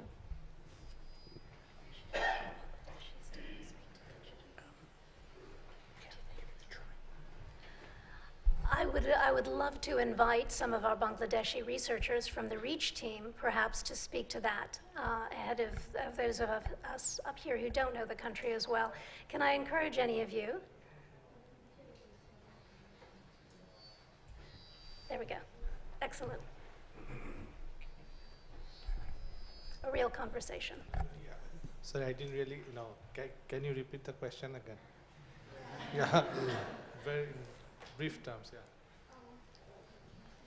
I had two brief questions. Number one is, what do you think are the driving forces that are causing the rural and urban poor towards poverty in Bangladesh specifically, or maybe in South Asia? And my second question is, as a student and as a young researcher who wants to go back home and help the less fortunate members of the society, what are the potential areas that we can get involved with in terms of water security?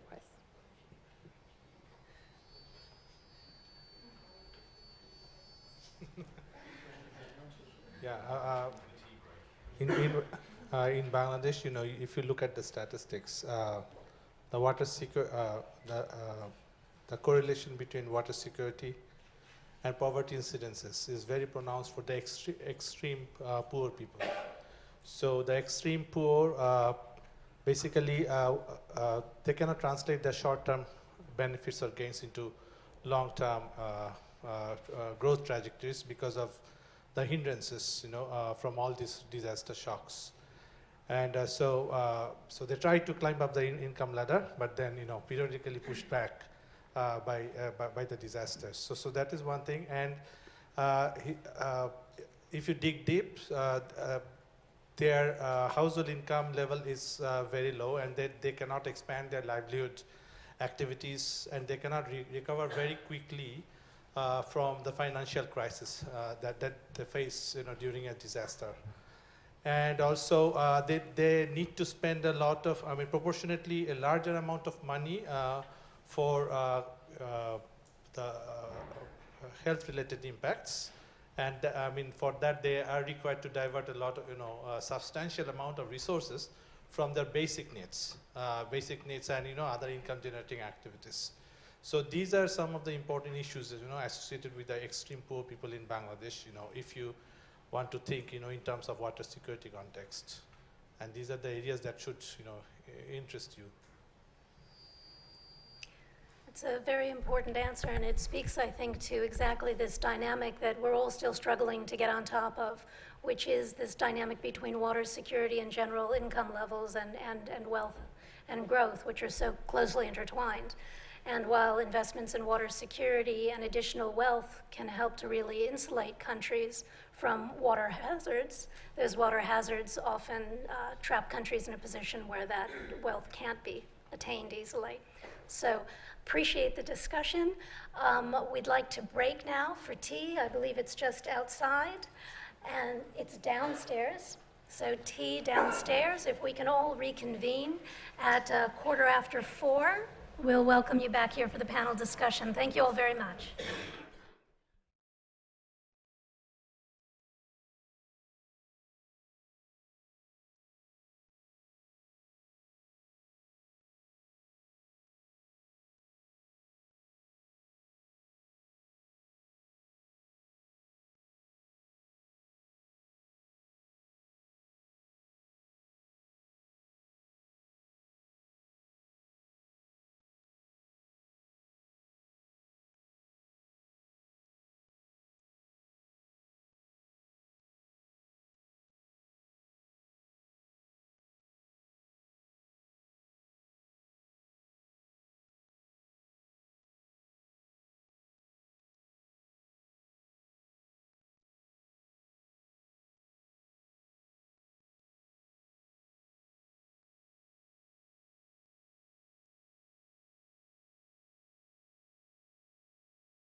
Okay, ladies and gentlemen,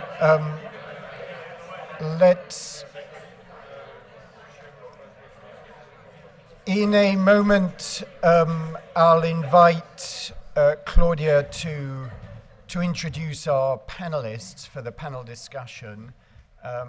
I just wanted to provide a few opening remarks to begin to bridge between the insights and the science that you've seen before the break and the panel discussion where we'll be reflecting on the implications of this work in practice. Of course, that's already surfaced in the discussion we had before the break, and so that was beginning to take us in a very pointed way towards the difficult questions of what we should do about this, how we should prioritize, how we can use the evidence that's been assembled to inform decision making. So let me just provide a few remarks about reflections we've had within the task force in terms of what the policy implications of this work are. And the first one might sound slightly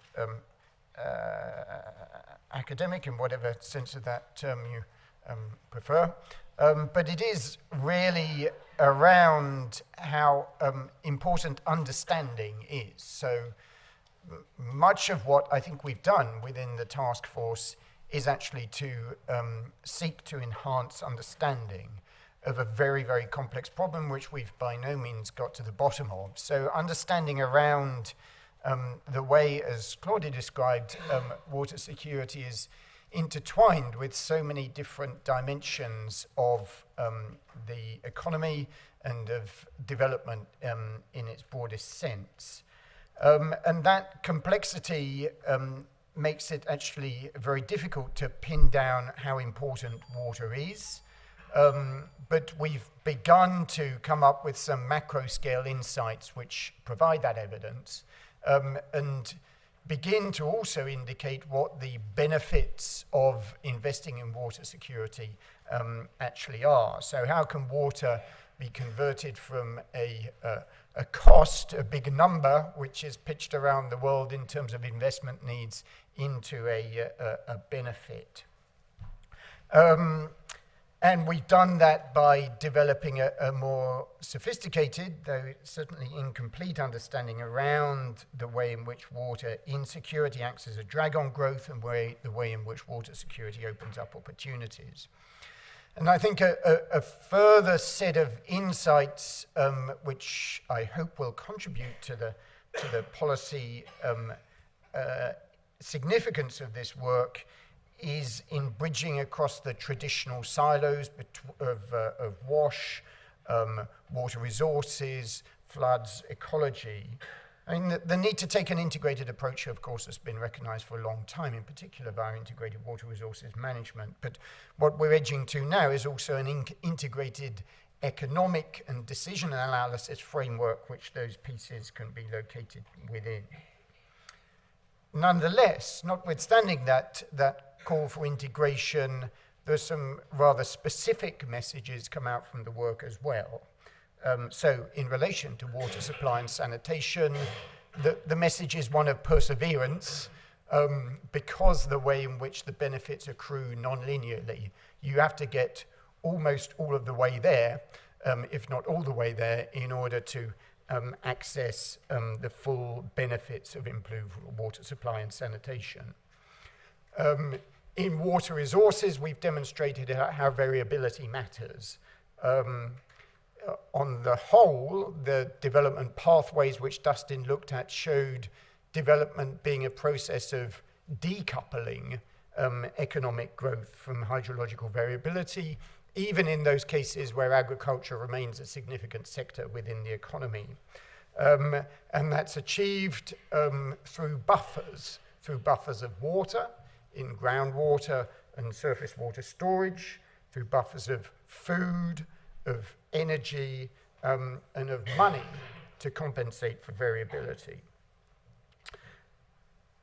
We've seen the scale and the increasing scale of extreme floods, and so there's a very clear message about preparing for flood extremes and for managing the vulnerability, which is, as we look at previous pathways, has almost always been the case, that as countries have industrialized, they've become more vulnerable, and then they've been hit in devastating ways with floods to that recent industrialization.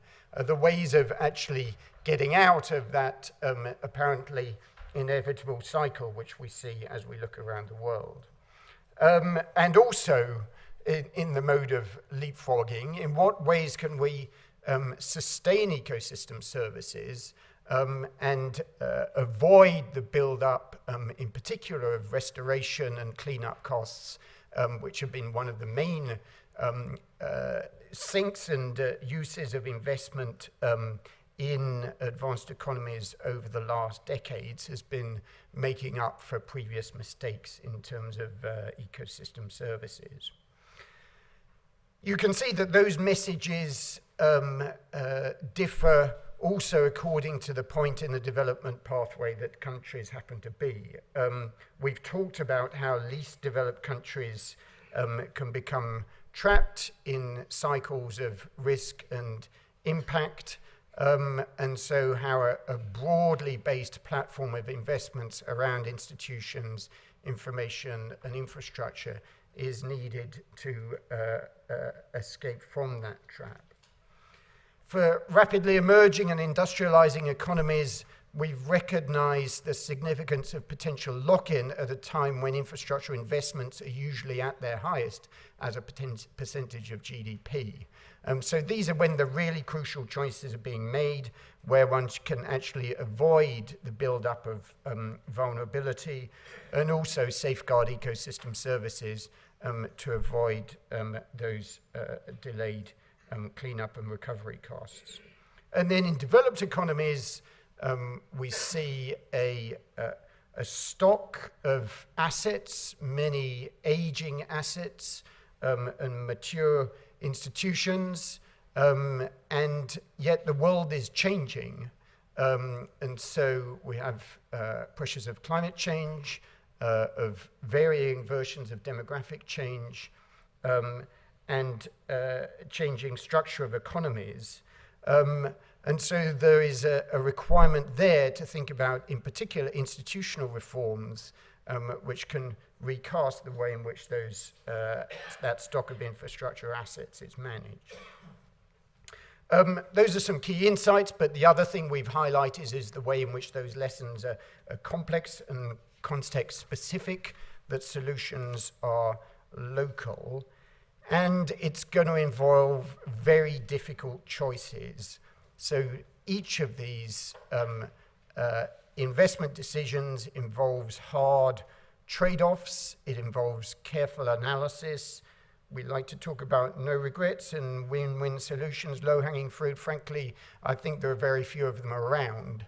And actually, this involves hard decision-making in order to spend wisely. Vivian Balakrishnan, the Environment Minister in Singapore, was here in Oxford 3 years ago. And Singapore is sometimes held up as a very innovative example of long-term decision-making in water resources. And in a situation like this, someone asked the minister, well, how did you manage to get this right, Minister? And he said, well, we did exactly what you told us to do in the business school here. We analyzed the thing to death, and then we made our choices and we got on with it.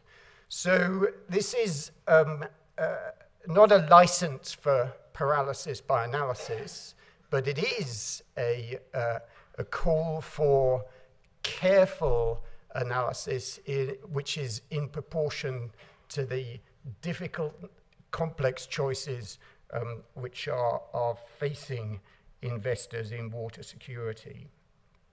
And so in the face of all of that complexity, we've emphasized the importance of adaptation pathways, of sequences of investment in institution, information, infrastructure, moving from projects being the unit of currency to long-term adaptive strategies, which provide flexibility and the capacity to adapt to uncertainties in future, and the recognition that all solutions are provisional, so one has to build in the capacity to learn. And there is still a great deal to learn, as we emphasized in the discussion before the break. Again, that's not an unbounded license for more research, much as I would love that, but it targets towards a particular type of research, which you'll hear more about over the next couple of days in the REACH program. And in particular, one which emphasizes heterogeneity and complexity, as we were discussing before the break, and focuses on intervention. So how can we gather evidence about the effectiveness of interventions? How can we understand what works, very simply, and then use that understanding to inform decision-making on the pathway to water security? And with that, I'll hand over to the panel.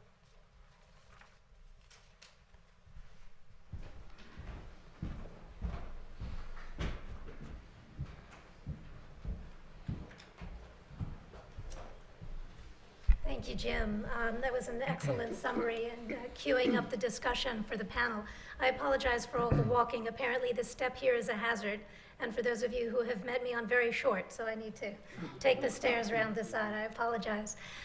I think in summary, it's very clear that the water security challenge is something to which no country is immune. So what we've tried to do is pull together a panel that would talk about and begin to chew through some of these results from some of the varying perspectives that we have.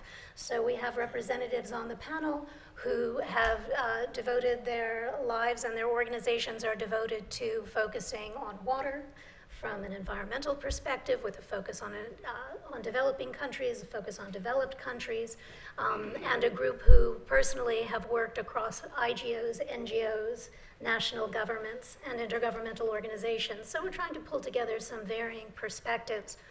What I'm going to do is I'm going to ask each of our panelists to spend a few moments just in an open response to the discussions that we've had here today from their own perspectives. Then I'll ask each of the panelists one question, a leading question, and then we'll open the floor for discussion as well. So I apologize to our panelists that we don't have name tents, and so as a consequence, I will introduce each one of you as I ask you to speak. And also, having no name tents, we're in random order, so I'll simply start on the end. Xavier, if I can begin with you. Let me introduce Xavier Leflaive. I'm always mortified to introduce French because they're such beautiful names and I can never do them justice. Xavier leads the, in addition to being a champion of the OECD GWP report that we provided to you, that we just presented, he leads the water team in the OECD's Environment Directorate. He specializes in water economics and finance. He has led or contributed to OECD publications on managing water for growth and equity, on water allocation, water pricing, and infrastructure financing, as well as urban water management, a real range. He's particularly interested in innovation and innovative ways of managing water. With the OECD, his work primarily focuses on OECD countries, but also BRICS and the countries of the former Soviet Union as well. He holds a PhD in social and political science from the University of Cambridge, which I hope is okay with our hosts. So, Xavier. Thank you, Claudia, for the generous introduction. It's actually quite odd to be speaking in front of Jim, David, Claudia, who has been really a source of inspiration for the last years or so. I tried to organize my remarks around three sets of issues. The first one, I really would like to emphasize that the report that has been presented and discussed is a real game changer, and I can say that because I was not directly involved, and I don't say that so often when it comes to thick reports. It really helps us make the economic case for water security. As the presenters in the first part of the session acknowledged, we had an intuitive understanding of these issues, but it's the first time we have robust analytics to support this institution. Second, they really established water as a development issue. So we're moving away from water being an environmental issue, and we better understand how water security drives growth. And it's really, again, a change of perspective and a change of scale in terms of policy relevance. I'm particularly fond of the concept of pathways. I think it was explicitly made by Claudia's last bullet and the presentation by Dustin, that not all investment in water security will be equally beneficial. I think this is critical from a policy perspective, because not only we understand we should put more efforts into water security, but we also better understand on which efforts can actually deliver. And because we're convinced this is very interesting work, with our partners from the GWP, we developed a policy statement, which is a 4-page document, which wraps up some of the key policy messages that derive from the work. And we try to have it endorsed by a number of policy leaders around the world. Without putting too much effort, we already have over 20 ministers or water leaders who have adhered to this statement from OECD countries, but also China, India, South Africa. And I hope the ministers in the room may consider having a look at this document and possibly endorse it. That would be very important from our perspective. We're also trying to promote that work in a number of arena or fora to which we participate. The next one will be the Stockholm Water Week. You probably are aware about the Stockholm Water Week, which is the annual gathering of the water community in Stockholm at the end of August. And next year we are going to, the OECD is going to co-convene 2 seminars. It's a full day sessions. One will be focused on water and growth, and it will definitely build on take that report, that analytical work, as a starting point.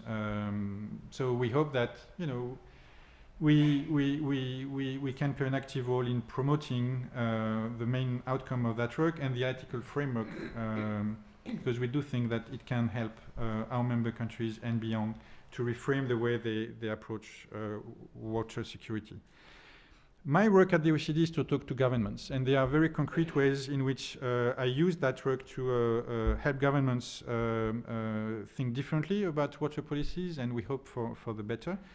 So the second set of issues is how that work can contribute to policy discussions.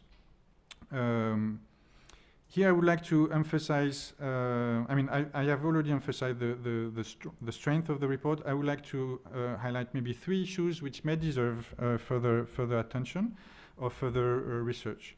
One is risks related to ecosystems. There is some reference to that in the report, but obviously we are lacking data or capacity to analyze this dimension of water-related risks, and we do think it's an important element that has to be explored further. A second point, which is often raised by the policymakers we talk to, is what's the appropriate level of water security? We understand that water security drives growth, but what's the until when do we have to invest further into water security?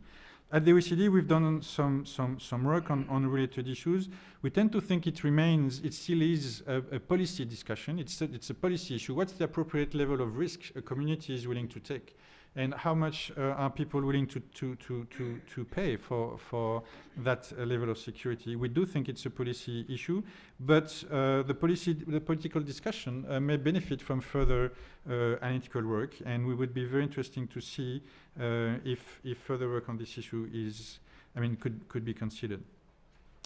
Third point, which is critical from a policy perspective, is the distribution of risks and vulnerability. Water security, fine, but who is water secure? Who is less water secure? Across different communities in one particular country. We would very much welcome further understanding of this distributional dimension of water security. Third set of issue, and that will be my final remarks. We are strongly relying on the work that was presented today to try to move towards action, towards investment in water security. Using the concept of pathway, I think we can try to analyze and understand how countries can make the best use of current level of investment in water security. It's a point which was, it's a question which was raised from the floor. There is already a quite significant amount of money being invested in water infrastructure and in water security. Are we sure we are making the best use of these financial resources? Could we use the concept of the pathway and appropriate sequencing to move towards more efficient or beneficial investment in water security? That's one stream of work that we are trying to explore.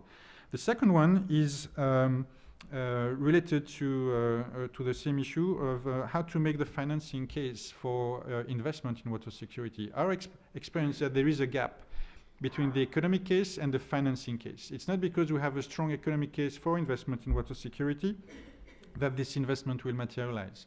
There is a missing link here, and we would like to explore this missing link and try to bridge the gap. One way to do that, we are considering, is to set up what we call a roundtable on water finance, so trying to bring together the water community, but also the financiers. There's a huge group of people at the moment, institutional investors, carbon investors, who are interested in investing in sustainability, adaptability, adaptation rather, and environment-related projects. Some of them are interested in water projects, but they may face a number of obstacles or barriers before they can put their money into water-related projects. So the idea would be to bring together these different communities in the coming weeks, and maybe it may take a couple of years, but come up with some strong either analytical tools or policy recommendations on how to make investment in water security more palatable for the financiers community. Again, trying to bridge the gap between the economic case and the financing case. That may take a couple of years, but with the good partners around the table, with the strong analytics that was already contributed by the task force and OECD's convening power, we hope we are pointing at the right direction and we'll be able to deliver. But the point here is that this is only the beginning. We now have a very robust knowledge base on which to build, and we hope we can contribute along these lines. Thank you very much, Xavier. Our next speaker is Ursula Schaefer-Preuss, and I recall I've been told by the organizers to mention the fact that we are live streaming, so this is not Chatham House, it's the Martin School. We're live streaming. So Ursula Schaefer-Preuss is an economist with over 35 years of experience in the field of development policy. She became the chair of the Global Water Partnership in January 2013 and was previously the vice president of the Asian Development Bank for knowledge management and sustainable development. Prior to joining the ADB, she was the Director General of Germany's Federal Ministry of Economic Cooperation and Development, BMZ. She has also held senior positions in the Inter-American Development Bank and the German Permanent Mission to the UN. She's always been active in issues related to human development, women's empowerment, and support of civil society, focusing on vulnerable groups, children's rights, and challenges for the young generation in a fast-changing global environment. So we look forward to her perspectives and comments, Ursula. Thank you, Claudia. You have heard that I'm not a water person, but I learned a lot in the last 3 years since I'm the chair of the Global Water Partnership. Let me bring a broader perspective and just emphasizing that water security is really high on the global agenda this year. The world leaders convened in September in New York to agree on the Sustainable Development Goals in having on board now a dedicated water goal. And at the moment, we all know in Paris at the COP21, high-ranking delegates struggle to agree on a new climate deal in which investments in water-related and the manifold facets of climate change play an ever increasing role, which I find very, very important. Looking into the focus of our panel and the role of GWP, who has established the link between water security and sustaining growth, I just wanted to recall here that we have already instigated the work on water security and sustainable growth in 2012 with a background paper on the economic value of moving towards a more water secure world. Then, in the 2 years after that, together with OECD, we have engaged in the global dialogue on water security, which connected, and I want to focus on that, 2,200 policymakers and practitioners in 40 countries, which reported through the UN Water to the UN Open Working Group, the SDGs. The expert task force then led by the Oxford University carried out in parallel the research with the country dialogues and published the landmark report we are now discussing. That means some of the information which is a part of the document, the study, has been looked into and has been collected through country dialogues, which has been very important in this role. The joint statement by OECD and the Global Water Partnership, the policy statement, was launched at the World Water Forum this year. And while we have heard some of the political issues, I just want to mention here that what is important is to turn science into policy, and GWP together with OECD calls for actions in 3 important areas.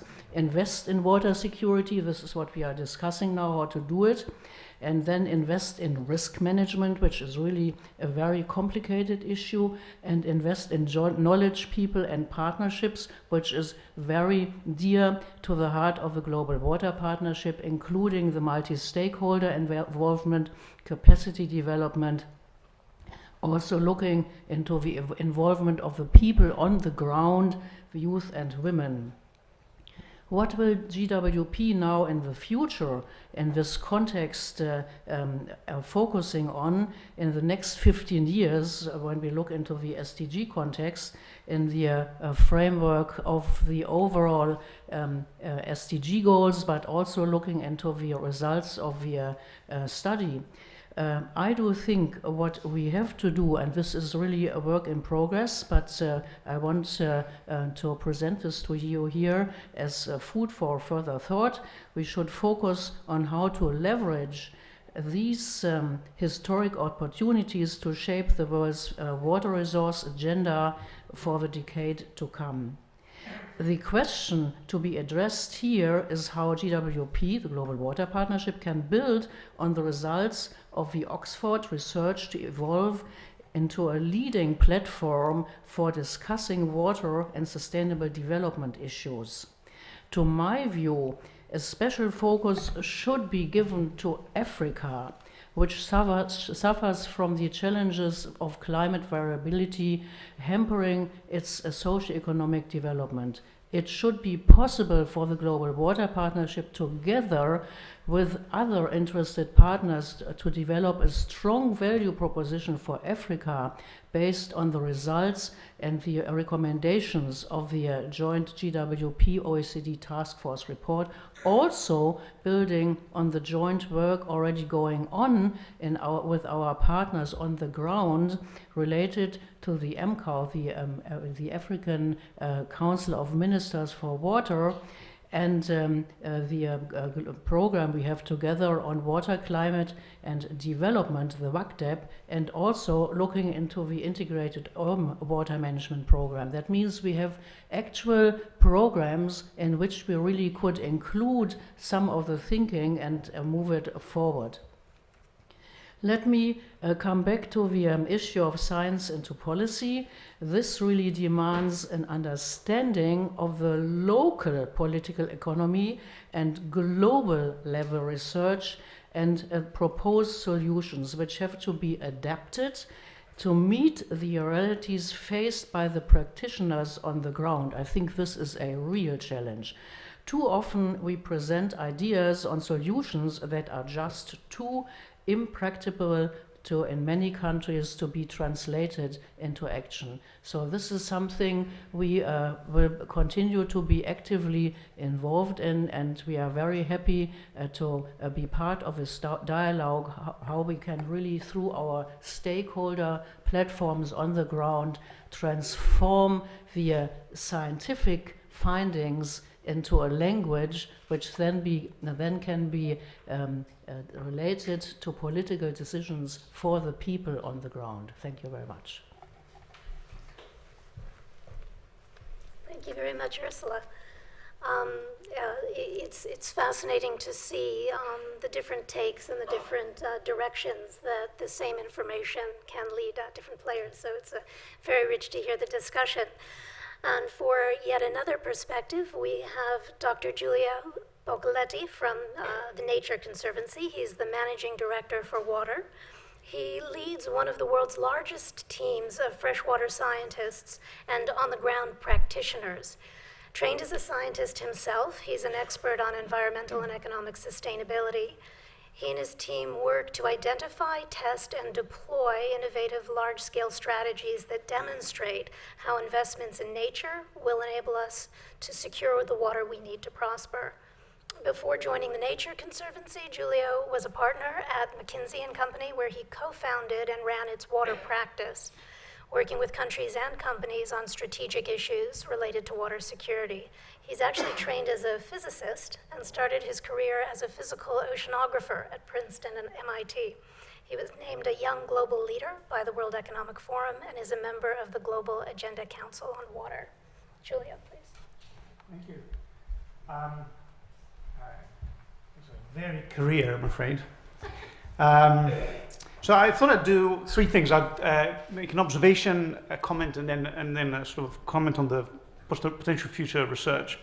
The observation is that I find myself really enthralled by the narratives that come out of this report and the stories and the path-dependent stories that come out of the individual case studies.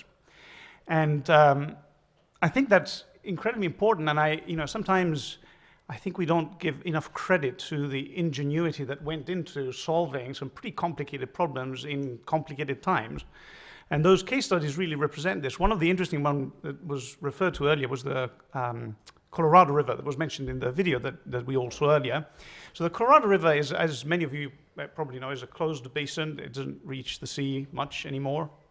But last year, some institutions, my own included, worked on essentially releasing a pulse of water. We bought about $50 million worth of water, which we stored on behalf of Mexico in Lake Mead, and then worked with the US Army Corps of Engineers to reoperate the cascade of dams that goes all the way down to the Morales Dam, which is the last dam on the river, and essentially reflooded for the first time in probably 30, 40 years the delta, which is the second largest delta in North America.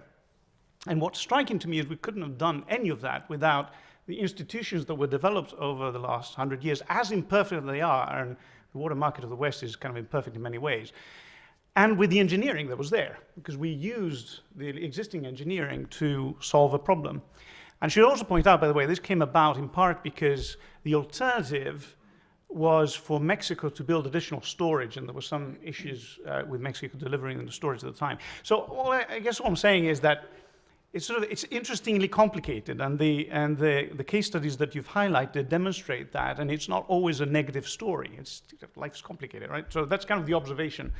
The comment is that I really appreciate also the fact that there's a bit of a shift in language in this report, which is really valuable. I think categories of good and bad in this context are really unhelpful, because all of these projects and all these efforts are contextual, and decisions are made at time of need, and they're made typically with good intention, and ex post is always easy to judge. But I think so. Categories of good and bad are unhelpful, but categories of benefits and risks are very helpful, right? I mean, quantifiable.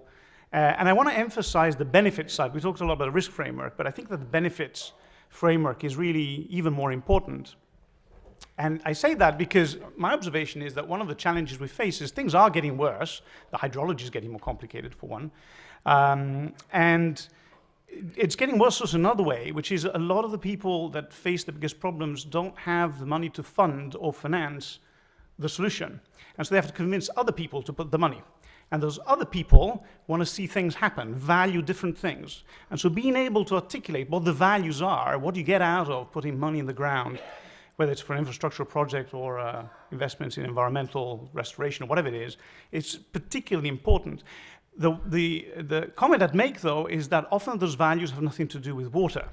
And I think that's going to be one of the great challenges, is water security often is less important than other things. I mean, we've found in the developed world, at least, where we've worked a lot, that sometimes it's oddly real estate value that will drive the investment, even though the investment then goes into water infrastructure. I come from Italy. There's a dam upstream of the river that goes through Florence, whose purpose is to flood the river so that it doesn't smell. I mean, that's, a purpose is to support tourism, yet it's a piece of water infrastructure. So I guess what I'm saying is that the benefits framework, if we go deep into the benefits framework, the question of which sectors and which values end up showing up in that framework will be very, very important. And there's a lot of work ahead, I think, to figure out what that is.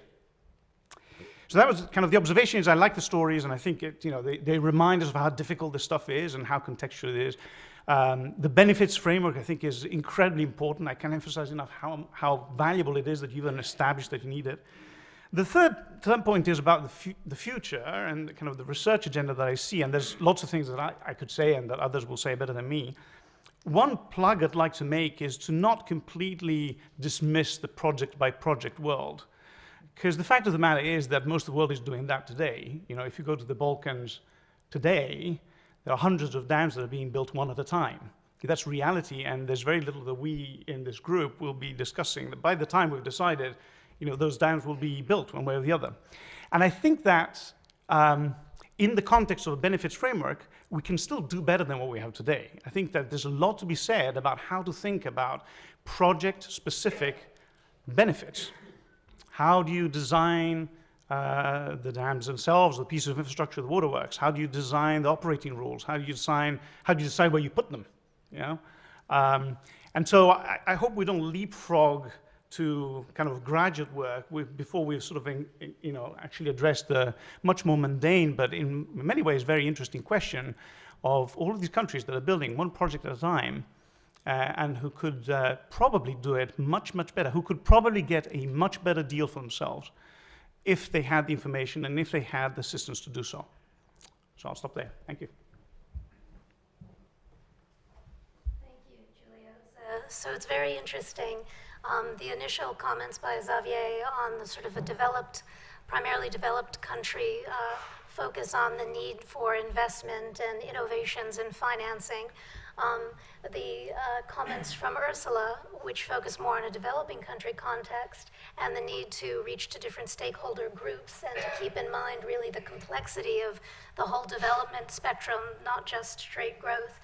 And then to bring in the environmental perspective, as Giulio has just given us, and what strikes me about Giulio's story actually, is that the experiment that they did in the Colorado River provided a sense of water security with no additional concrete, right? The incredible space that's available for reoperation, transboundary cooperation, to use existing engineering and infrastructure assets in a different way with a different set of goals that have changed over time, perhaps, or that have been managed in a way that have changed the circumstances, for example, the health of the Delta. There are so many ways to achieve our goals if we understand clearly our goals and we understand what tools we have and we add a little imagination. It's very interesting. Our final panelist, who will bring us, I believe, more of a straight poverty perspective on the issues as well, is John Paul Penrose. He is from the United Kingdom DFID. He is a senior climate and environment advisor with DFID. He's the policy lead on water resources management. He's worked with DFID for some 12 years, and including work on Ghana, Nigeria, and Egypt programs, as well as a secondment with the IFC, which is the private sector arm of the World Bank in Peru. So both essentially public and private sector focus there as well. Before joining DFID, he worked on catchment management and flood defense planning for the Environment Agency in England and Wales. Jean-Paul. Okay. Thanks very much. I'd like to set out a few thoughts and responses to some of the discussion we've had in the presentations.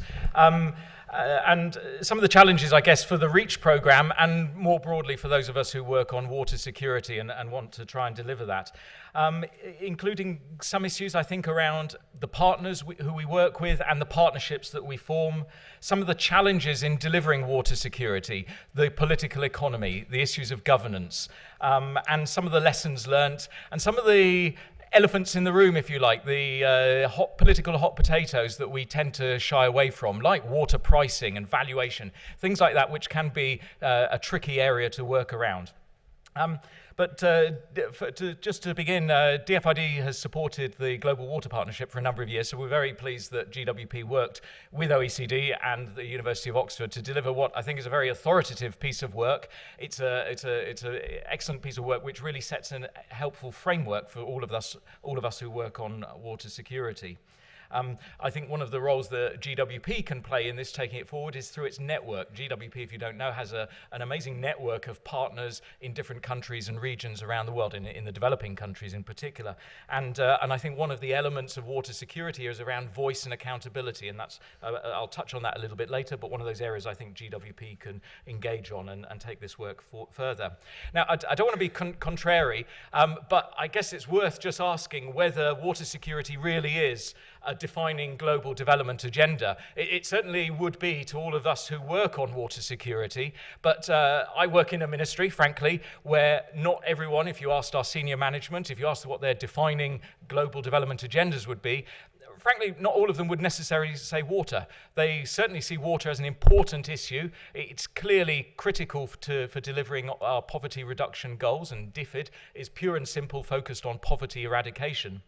But like many institutions around the world, like many governments, our partner governments, water is not always the highest priority. And so I'd like to explore that a little bit, because I think before we get too involved and into the detail of how we deliver water security, I think we also need to think about how we're going to persuade those who don't buy into this argument. I assume and I hope that most of the people in this room do say water security is fundamentally important, and we can all give fantastic, authoritative, compelling examples as to why it matters. But not everyone sees it that way, and it's worth reflecting on that as we go through the next couple of days.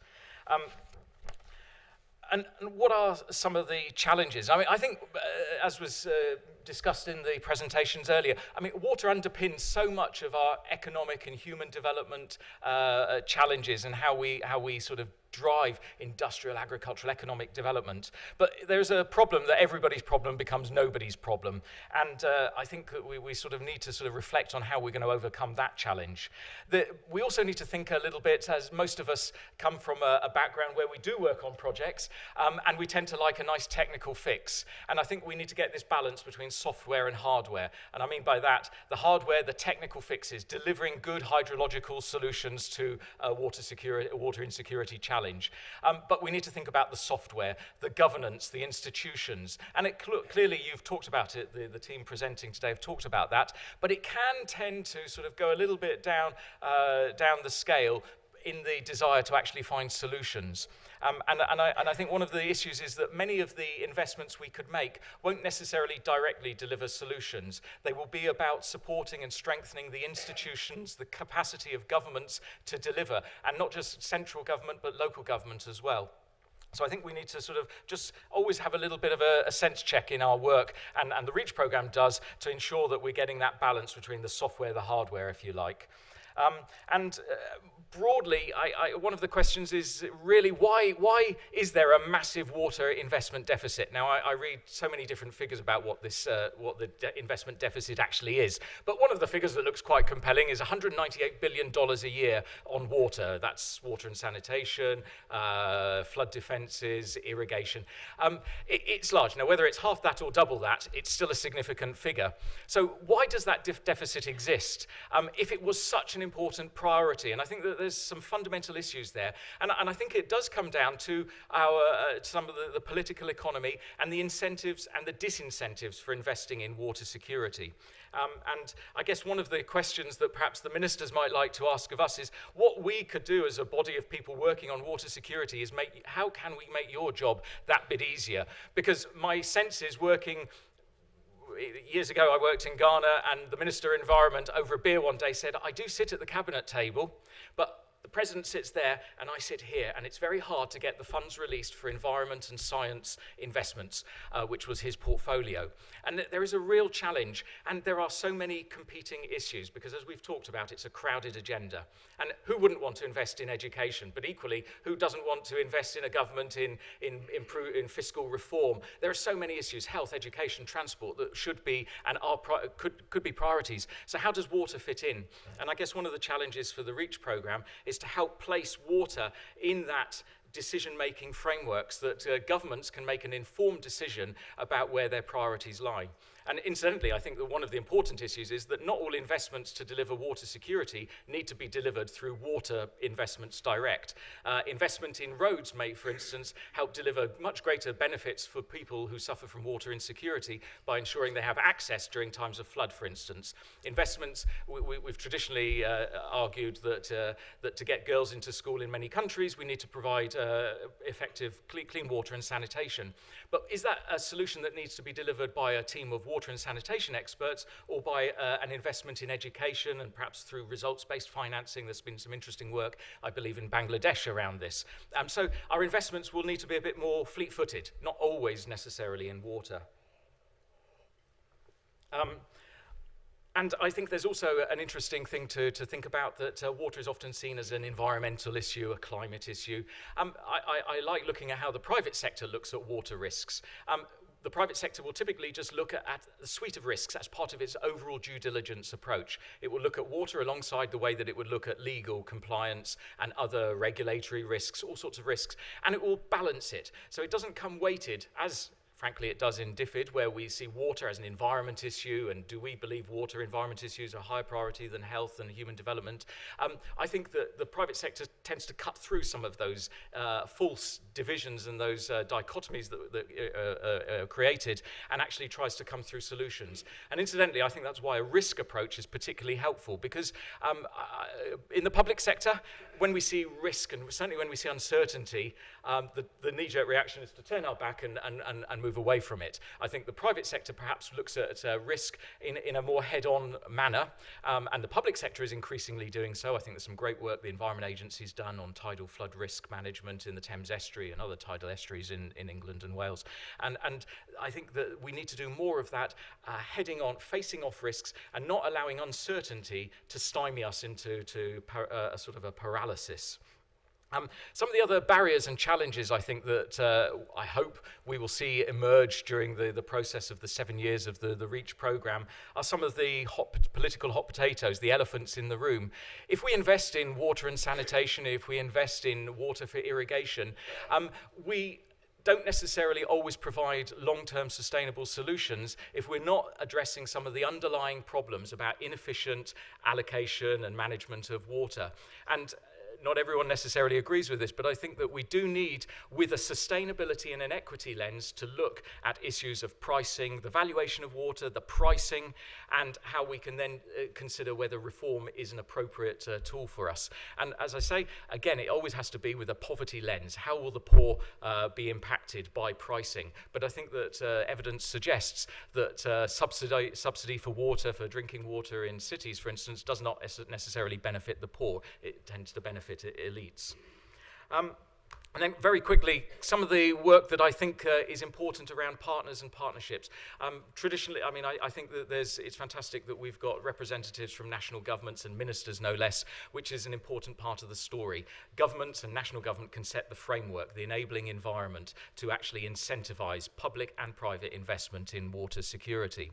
I think another important level is around local government. And as an example, when many years ago the US government was denying that climate change was an issue, it didn't mean that innovative and transformative work didn't take place around climate issues within the USA. Around state governments and in California, for instance, we saw investments unlocked around renewable energies, around water efficiency.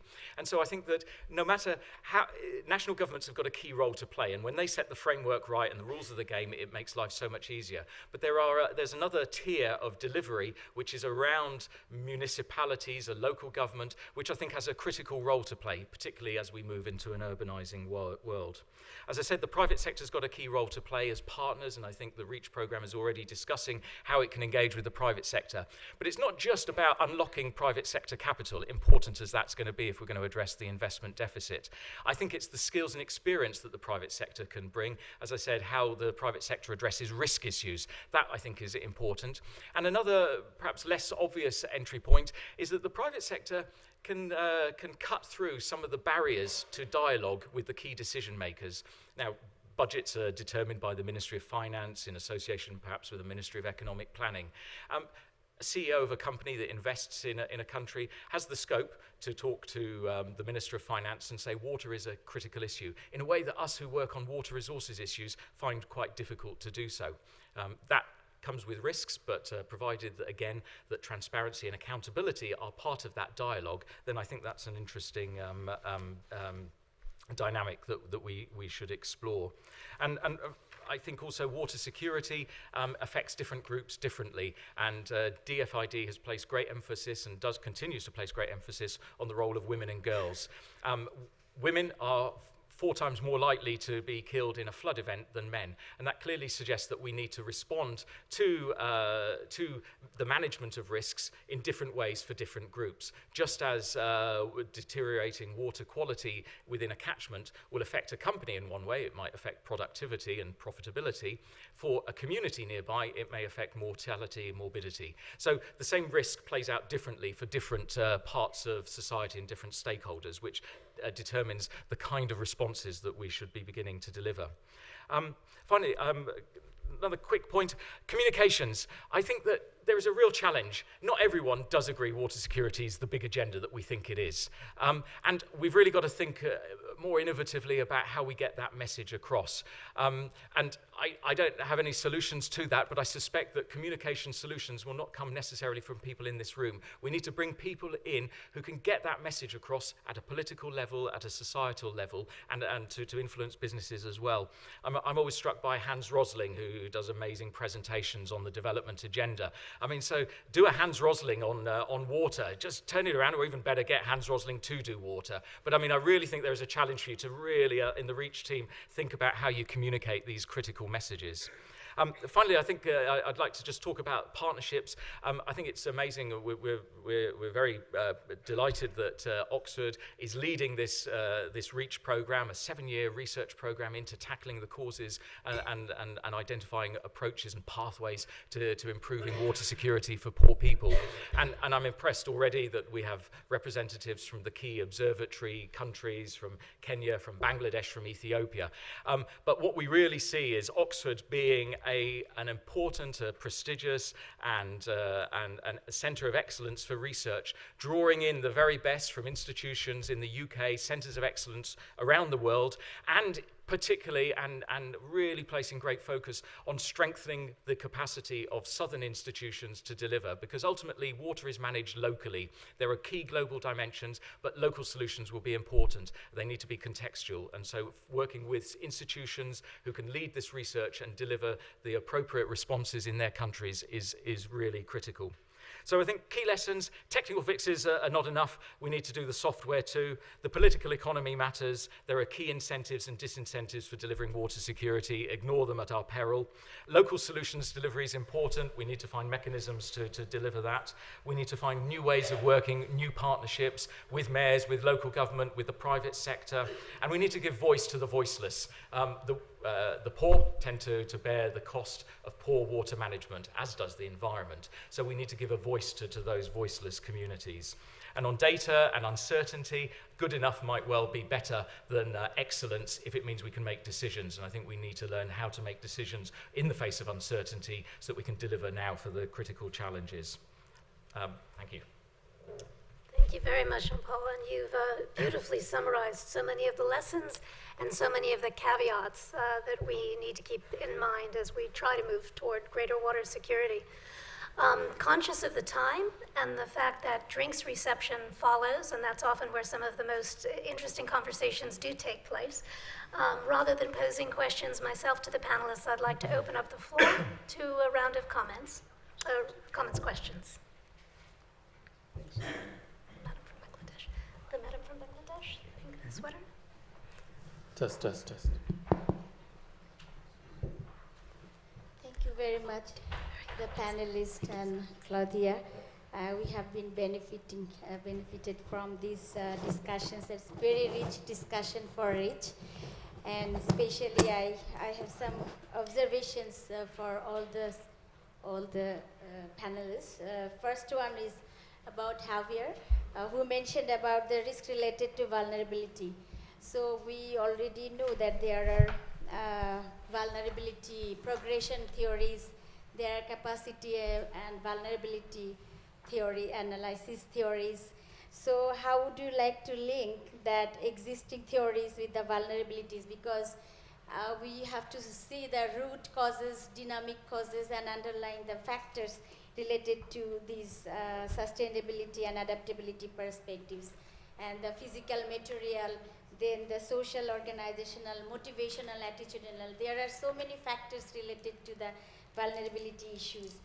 And secondly, Dr. Ursula, she has mentioned about all the important like SDG goals, the 6 goals related to directly to water, the Paris conference, but the important, another third world conference on disaster risk reduction.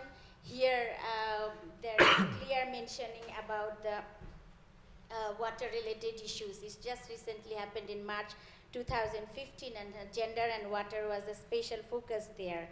And Giulio benefits from our project-specific benefit. I think lastly, Penrose mentioned about the private sector's investment or investing in risk reduction. That is also one of the third world conferences focused, because it is a gap which we have observed in Bangladesh that not coming here. So in context of political economy, the last question of mine is that, and water governance, how to link political accountability in reducing water insecurity, because it's not only related to the environmental factors, not even the economic factors, but it's also related to the international political agenda, like marginalizing people due to greenhouse gas emissions. So how we are managing risk, focusing on the different regional, different eco-based, ecology-based, as well as the social and economic context. Thank you very much. Thank you. We'll take a few more questions, beginning with His Excellency, the Minister of Ethiopia.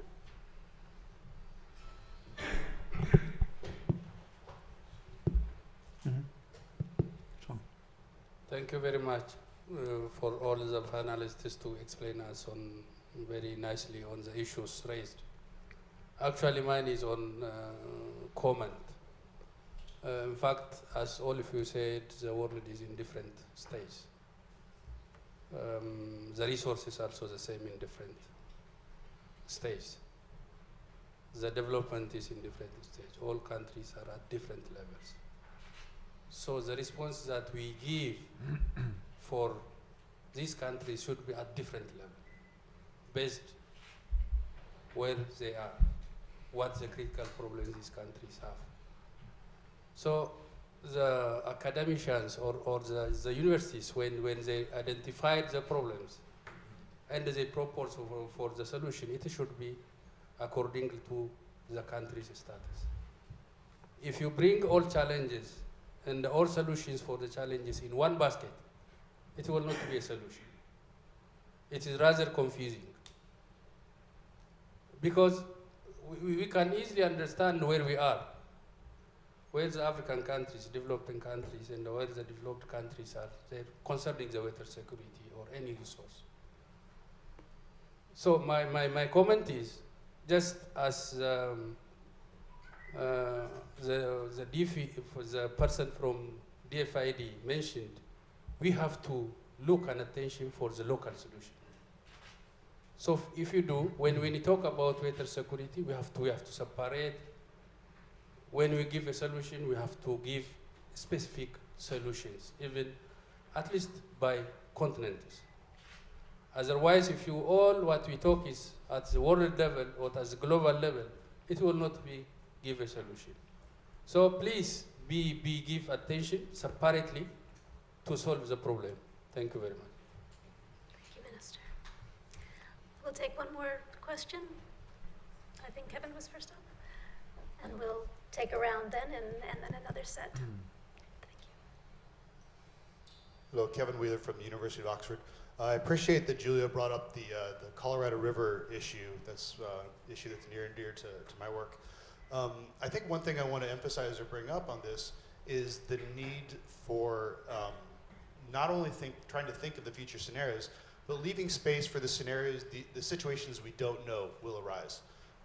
In particular, when the Colorado River Treaty was set, there was no comprehension or no acknowledgement of the environmental issues. That came up later. And even 30 years ago, very little understanding of the climate change issues. And now those are very prominent things. So much of the cost to society has been adapting to those issues that we had no comprehension of in the past. So we hold up the Colorado River as a poster child of success, but we have to think that it also costs us a lot of money to our society to close those gaps, or we develop a path dependency based on what we do right now. So I'd like some comment about integrating the uncertainty, the deep uncertainty as we often call it, into some of those decisions, both the infrastructure and into the institutions. Thank you. Thank you for that final question. What I'd like to do is ask the panel, each one, to respond to questions to them or to questions that were general, and then we'll come back. We have at least 2 more questions in the audience that we will get to after this round of comments, please. I don't know who's eager to begin. Anybody? We'll start with Xavier again. Well, thanks. Thank you for the valid comments. I'll take 2. I'll be quite quick on vulnerability. I think my point was that from a policy perspective, there are similarities or synergies between different vulnerability agendas, if you like. Think of water, food, energy, adaptation to climate change. They can be approached in similar ways, and they can be synergetic responses. I think that was the point I think I wanted to make.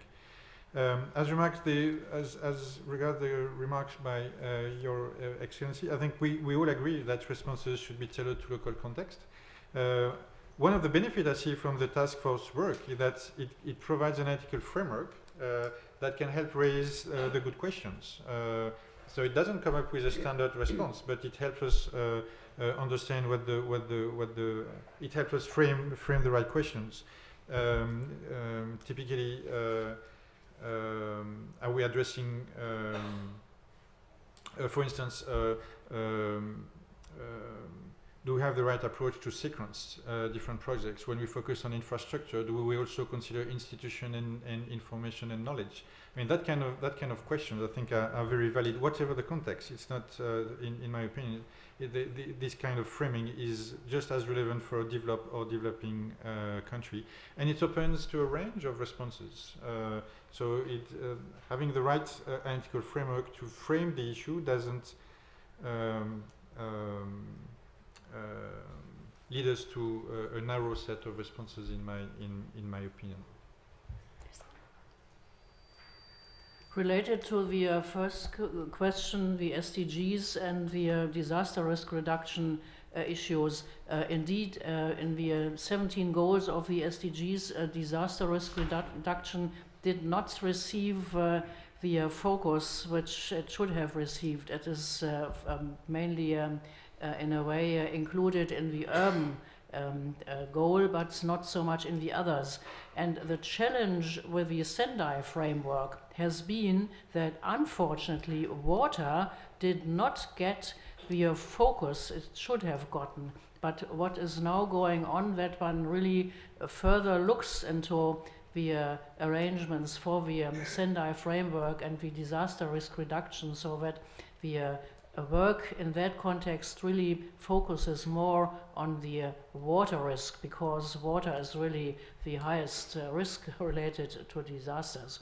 So I think one will find a way how to better reflect the risk element related to disasters, be it droughts or floods in the SDG context.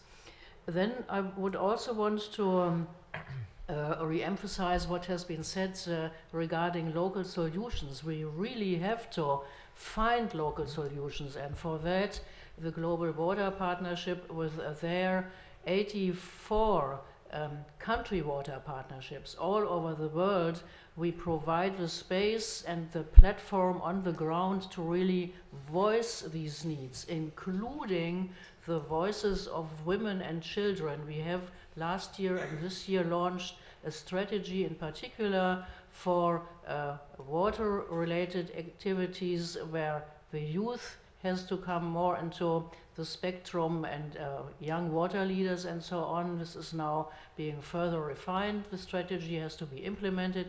The same applies to women. And what we also should be aware of, I don't know whether it will happen or not, but the actual G77 presidency, South Africa, is still pushing for an international year of water and women in the year 2017, but I'm not so sure whether they really can get this through. That means even in other areas we really focus on the water issue, but we are also aware water is just, and we have heard this from our friend from DFID, governments are not so keen. Also the German government is not very keen on putting development aid funds into water proper, but there are other ways how to do it, through environment, as environment and climate change is so much driven by the water agenda. So I think we have to find intelligent solutions how to get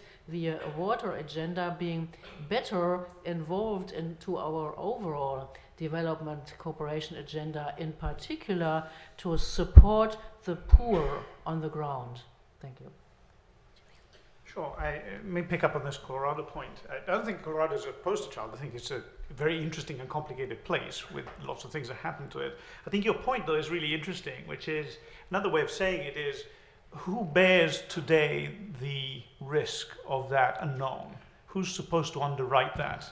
And I think one of the interesting things that's changed, even over the last, say, 15, 20 years, is that the public balance sheet, or rather the public shadow balance sheet, which traditionally, historically, has always underwritten those risks. We'll build stuff, we don't have to finance it in the same way that the private sector would have to, is not able to do that anymore. In fact, one of the reasons we know that is that even developed countries and very wealthy countries are unable to maintain their infrastructure. The US being a very obvious example. The US is struggling to maintain its infrastructure because the public purse is not able to underwrite that type of unknown. And so it's a really interesting question. I'll just tell you one thing from my own, very own sort of small experience, which is I live in the world of trying to make the case that ecological integrity of these systems is part of water security, is complementary in an economic sense. In other words, you invest in ecological integrity and you will achieve better water security.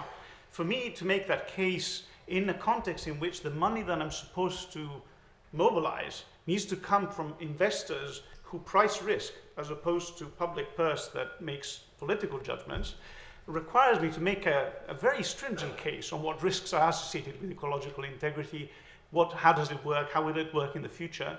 And it's mighty hard because we don't have a long track record. Environmental work is mostly a collection of anecdotes at this point.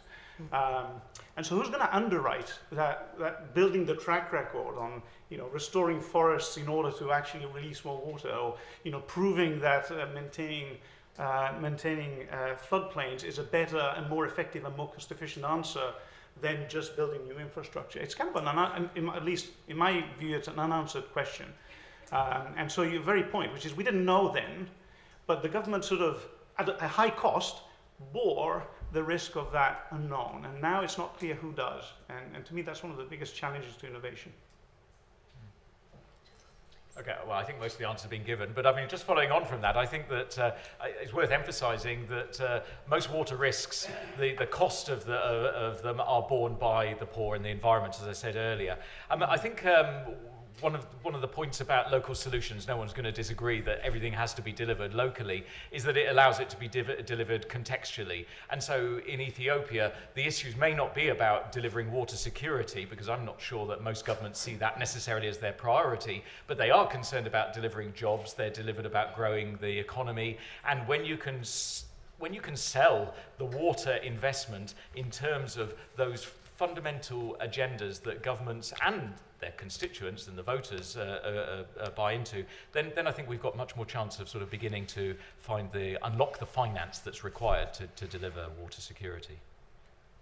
Great questions, great comments. Can we invite the two that had previously raised their hand, and then I'm afraid the rest I'm going to encourage to ask your questions during the reception of our panelists and our researchers. So the two in the corner there.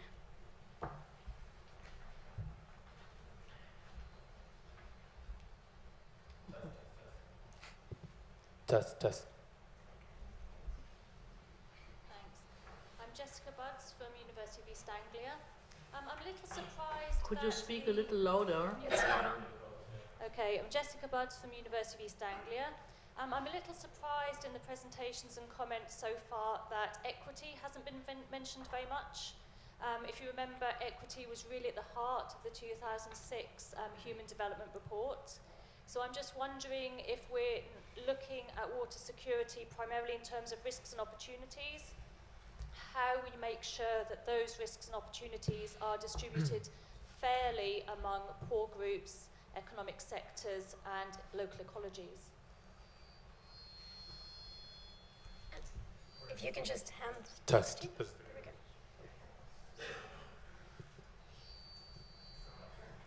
Hello, my name's Ian Ross from Oxford Policy Management. It's a similar question, actually, about the distribution of economic impact. And we saw from Jim's presentation that, with respect to flood risk, the impacts are going to increase over time. But then in the economic analysis in the report that we saw earlier on being presented, we often see that the damage cost analysis is done in aggregate. So you see, the economic damage of flooding, for example, on India or US or China is more than £10 billion dollars. Sorry. It's not often considered distributionally. So if you have $1 million worth of assets and you lose half of them, you still got 500 grand of assets. If you have $100 of assets, you lose half of them, you might be pushed into a poverty trap. So my question is, what methodologies or tools should we use in economic analysis of water security that can look at the distributional nature of those impacts? And the second part of it is to do with how can we use that to look at poverty traps in particular. It may be covered in the report. I've only read the executive summary, and maybe you guys haven't written the report, but just what perspectives you have on it. Maybe I can invite, I believe that Xavier touched on the further research along these lines, so maybe I can ask Xavier to speak to this issue. Thank you, Claudia. Well, indeed, I pointed that as one area where, from a policy perspective, I'm not able to point at any research agenda here, but from a policy perspective, I think our capacity to address this distribution, the issues around the distribution of risks and vulnerabilities is critical. Because there will be winners and losers, there will be vested interest. And if you don't factor that, governments may not, you may not be able to overcome some of the resistance to change or some of the objections to change that governments will face. So I think a thorough analysis of this distributional dimension of water insecurity or water risk is critical from a policy perspective. I don't think we can blame the team for having missed that point. I think everybody is aware it's critical. Now, I assume, I mean, Jim may have a different perspective. I think it's already mentioned in the report. Indeed, some of the headline figures are aggregated at the national level, which is very relevant for the objective of that report, which was to make the case, the economic case for water security. That doesn't prevent further work to look into more details about the distributional dimension. We may not be there yet, but it's an agenda for the future, and I confirm it's very relevant from a policy perspective. I'd like to invite any of the other panelists if you have any final words you'd like to say. If not, then let me just add a final point on the last two questions, which were very important, and they deal with research that wasn't part of the mandate. Is this a burning question? Because would you like to respond to some of this?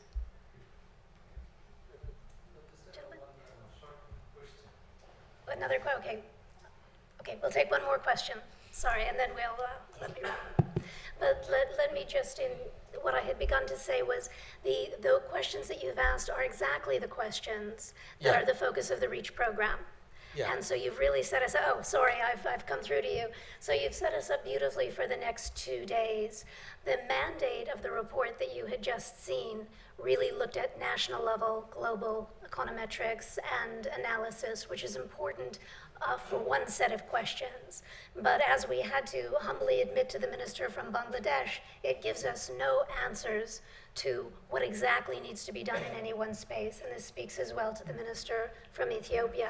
In order to understand what needs to be done in a specific space, detailed, thoughtful analysis, ideally from the researchers of the country, are needed, and that's exactly what the REACH program is hoping to bring. The work that we presented today was just an effort to open the discussion globally, to raise the global sense of the global importance, to speak to a lot of the issues that Jean-Paul was raising, which is, you know, in the reality, there are sectors in competition for resources, both from donors and from within countries. So what is the scale of the cost of business as usual? Where are these issues important and for what countries when we're looking at the global allocations of aid or the national allocations of budget? Those were the issues that the report today sought to look at. The distributional issues, the equity issues, these are absolutely at the heart of any specific investment, which is why those specific investments need to be designed in context with clear cost-benefit, distributional, environmental, and social analyses as well, never taken from the sorts of global-level analysis that we've done today. And I'm sorry if there's an additional, this is one of our team leaders from the REACH project in Bangladesh, if you'd like a last word. Yeah, thank you very much. I think most of the issues already covered. Just one, I think, partly covered. It's really important whether water security issues bringing as a global agenda. So though political economy matters to ensure the water security issues, but I think one issue is geopolitics, regional political economy analysis, also important. For example, the sharing of Ganges water between Bangladesh and India over appropriate allocation is critical. And also Bangladesh looks to resolve Tista water sharing treaty with India. So I think these are the issues also we need to analyze is if we would like to resolve the water securities issues, particularly addressing to the poor. You know, in Bangladesh we have flood, in Bangladesh we have drought as well. So in between flood and drought, there is a regional political economy issues that need to be solved. So my question is, what do you think, how it is important and how can we address this in this REACH program? Thank you. Let me field that one. I will remind everyone once again that we're live streaming. And so I think that the question of the regional politics is the perfect discussion starter for our drinks reception. So I would very much, this is an excellent question. I'm quite serious about this. I'd like to very much thank our panel, Xavier, Ursula, Giulio, Jean-Paul. And I'd like to thank all of our participants. It's been a very full afternoon. We hope to see you tomorrow. Thank you very much. Again, the drinks reception is downstairs.